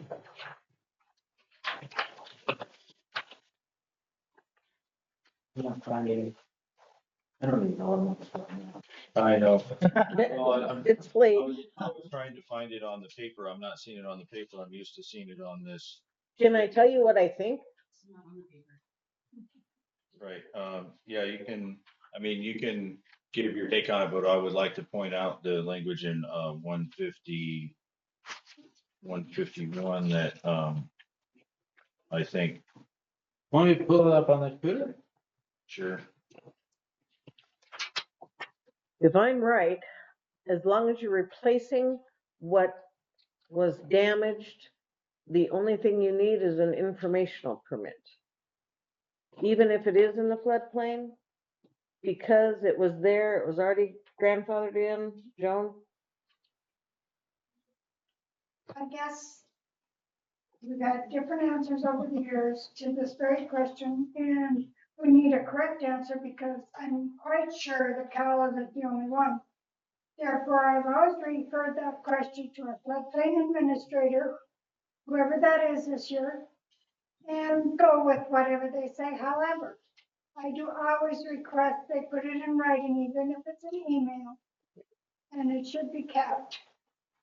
And I do believe that you don't need to pay this $750 floodplain permit, but you have to probably fill out the floodplain permit as an FYI. Okay, so the item that I was looking for is actually not in the packet, it's actually in, just past where the packet ends. It's at 151.15, which is general standards for provisions for flood hazard reduction. So are you bringing that one up? So if you see there, all new, so in all areas of special flood hazards, the following provisions are required for all new construction and substantial improvements. So, and then you can see that that list is pretty much, at the beginning of each sentence has those terms at the beginning of each sentence, which is all new construction or substantial improvements. And, you know, it's my contention that replacing a fence in kind does not, It's not. fall into either category of new construction or substantial improvements. So I just wanted to bring this up to have full transparency, with the town. I mean, considering my position here, and wanted to make sure that we were proceeding in a very, open and transparent manner. So, Mr. James, did you have a comment? Again, I'm looking at this off the cuff, but, when I look at both the 154 and the 151 sections, I read, at least as far as your particular situation, Kel, this appears to apply to structures, and structures is defined in the code there as what a structure is. And I can't see any reading of the rules that I'm looking at that would include a fence as a structure or improvement. It has to be a building with walls, you know.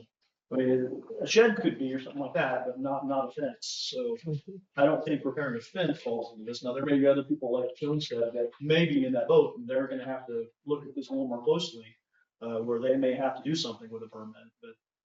But for a fence, I don't, again, looking at that, especially that 154.05C, where we're looking at the storm damage structures, you know, provision. I mean, these are the links, again, fire or storm damage structures, right? Not, and again, that term structures is defined, so look at your definitions, as a walled and roofed building, including a gas or liquid storage tank, virtually above ground, as well as a manufactured home. So a fence just, to me, just doesn't qualify.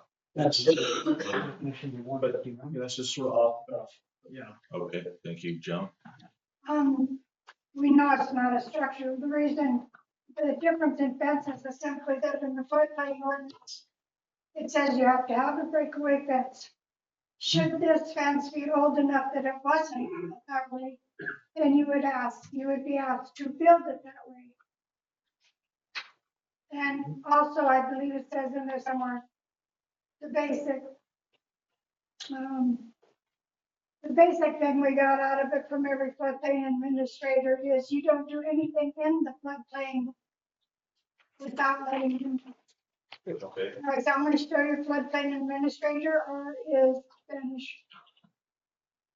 I think it's always been Elmer. I mean, he was appointed. You still have Elmer. I mean, I didn't see anything in any of your things about taking an office for 26. That happens in June. June. So yeah, just, you know, all you have to do is ask him in an email and he will email you back with his directions and then you have your copy. Okay. And that is something that, you know, all correspondence per property needs to go into the property files, everything. And it just makes it easier in the future to find things, you know, when it's in in the property file itself, so. Okay, and I will mention too, I mean, it affects me, but it also affects my adjacent neighbors who also share the fence too, so it's not solely a personal issue here, but yeah, I'll follow up with Elmer and see what he says, and then we can, I'll I'll proceed as he suggests, and then I can report back to the board how that went. Thank you. So, okay, very good. So I think we're done. No, we have a G. We do have a G. We added it. That was the G that. Oh.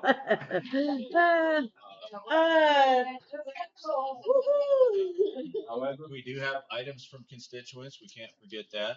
So if there's any constituents out there that would like to make a hopefully quick comment, and we can move on. I see Connie and then Joan and then Deb.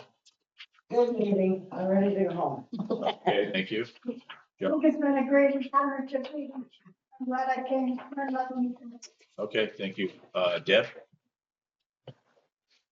If you don't mind, due to health reasons, I'll like continue sitting down. Based upon my previous experience dealing with the Board of Trustees, 17 December 2024, regarding possible abatement of my property due to my privately owned vehicles parked on my property having expired tags, which correction was made prior to the 17 December 2024 meeting, and bringing to attention that each and every Board of Trustee member also had vehicles with expired tags on their privately owned vehicles on their respective properties. Photographs of my vehicle along with my address and were an item on the agenda. However, it was struck from the agenda due to my actual presence at the meeting on December 17th, 2024. It was deemed a mistake, yet it had to have been approved by someone on the Board of Trustees to make it in the actual meeting packet. Due to the reckless actions of the Board of Trustees, I requested that each Board of Trustee member and the town attorney submit their immediate resignation. Here I am again, a little over a year later, addressing the Board of Trustees regarding comments made by Donna Ferguson and Linda Kramer during a special meeting that was conducted on 29 December 2025. The act of bringing my name up during and discussing personal private matters during said meeting once again shows characters unbecoming of a Board of Trustees member and reaffirms their negligent behavior by committing defamation of character.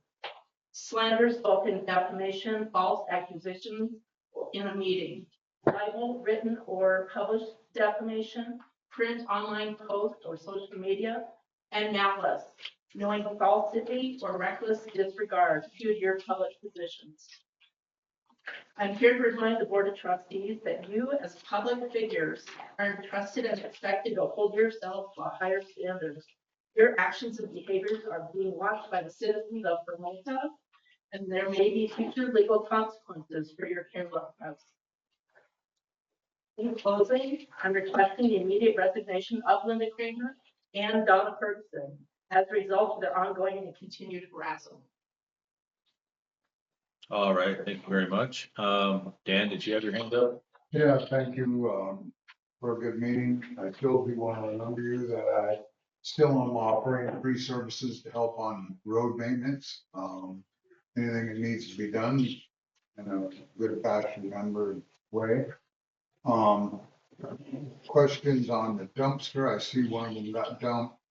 And I turned in, several proposals a while ago too on that type of situation.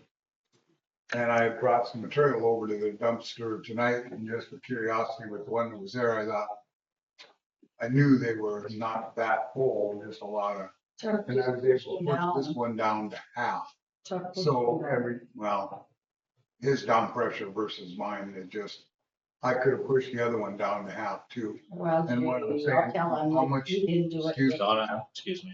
Well, Well, it's their time to talk, so. I was gonna ask, is it still $500 a pole on dumpsters? 250 each, right? I thought it was on those, I thought it was so much a ton. I have to look at the contract. Yeah, so I believe it was 500 a pole on them.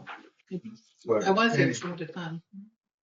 But it's in circumstance, I'm just saying what you could save and keeping them pushed down versus pulling them when they're only half full. So just an idea on that. And then also on the election, now I guess I never heard the final results. I guess there wasn't another petition turned in. So then the one petition that was turned in, when will that member be able to take seat? On the 20th, next Of this meeting. month? Yep. Okay, and I was curious on when that action took place, and I appreciate that, having a full board again, so. Okay, yeah, thank you. Thanks for your wisdom. All right, thank you, sir. So any further items from constituents? Just one quick thing to answer Dan's question. $250 per poll. Okay, all right, thank you for that, Terry.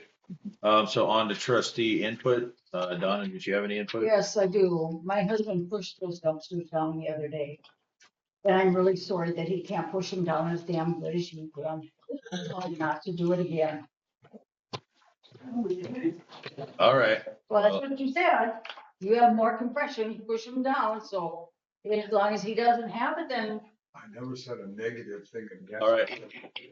Let's just, you guys can talk about it after the meeting. All right, Linda, did you have any input? The input that I have is that I will not be resigning, and I would like to apologize to Deb for whatever I did.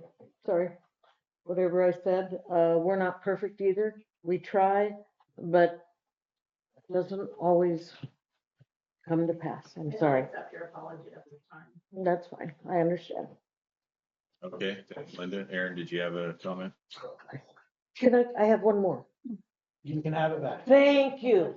Thanks, Aaron. I absolutely love the Christmas decorations, and as far as I'm concerned, I am okay with them being up for the whole month of January. Now, I wouldn't go so far as May. I'd probably go February also. I don't know what they cost us. Do you know? Is there, I haven't gotten you haven't gotten a new bill? The one we got in December had our credits on, so we don't know anything. Oh, Our okay. capital credits. Well, I love seeing them, and thank you for getting them up. I really, really do appreciate it, and I know that it was hard work. And like I said, I like having them up, and they're snowflakes, so they can go for February, you know? That's my thought. Okay, Aaron. Well, if you saw snowflakes, one of the volunteers who helped me out in the office, Joseph. Thank you, Joseph. Yeah, and I mean, I'll just mention too, the snowflakes, I think were a complete team effort. So I think if I recall, was it Breezy that contacted Rapid to get them? Is that how it went?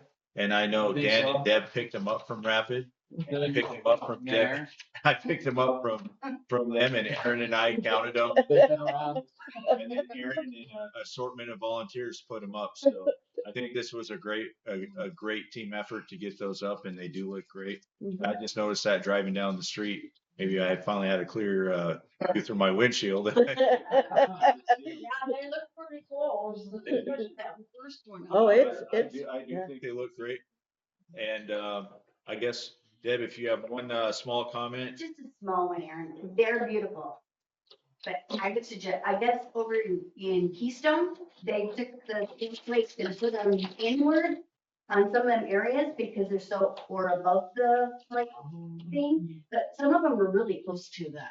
Box trucks can wipe them out. Yeah, but over in Keystone, they have the same type, and they turn them They inward. just turned them. Yeah, they just turn, and it's still beautiful. I mean, but you didn't have to worry about trucks or anything.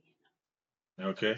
That's Maybe something we look at later. yeah. And you know what? I was thinking too, if they are too low, we could just add another set of hangers for the ones that we have, if we want to move them up or move them to a different part of the pole, and then use the ones we have for ones that don't stick out so far, so we could double up on each pole for the decorations.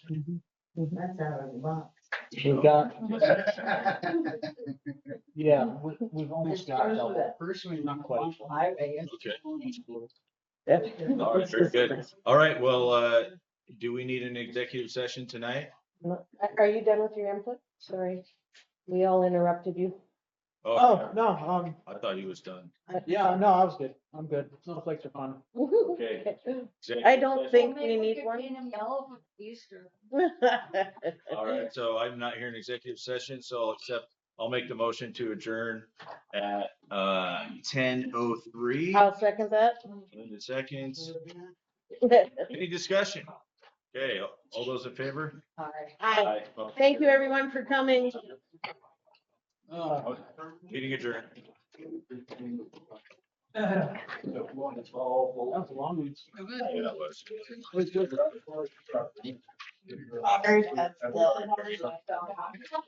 Um,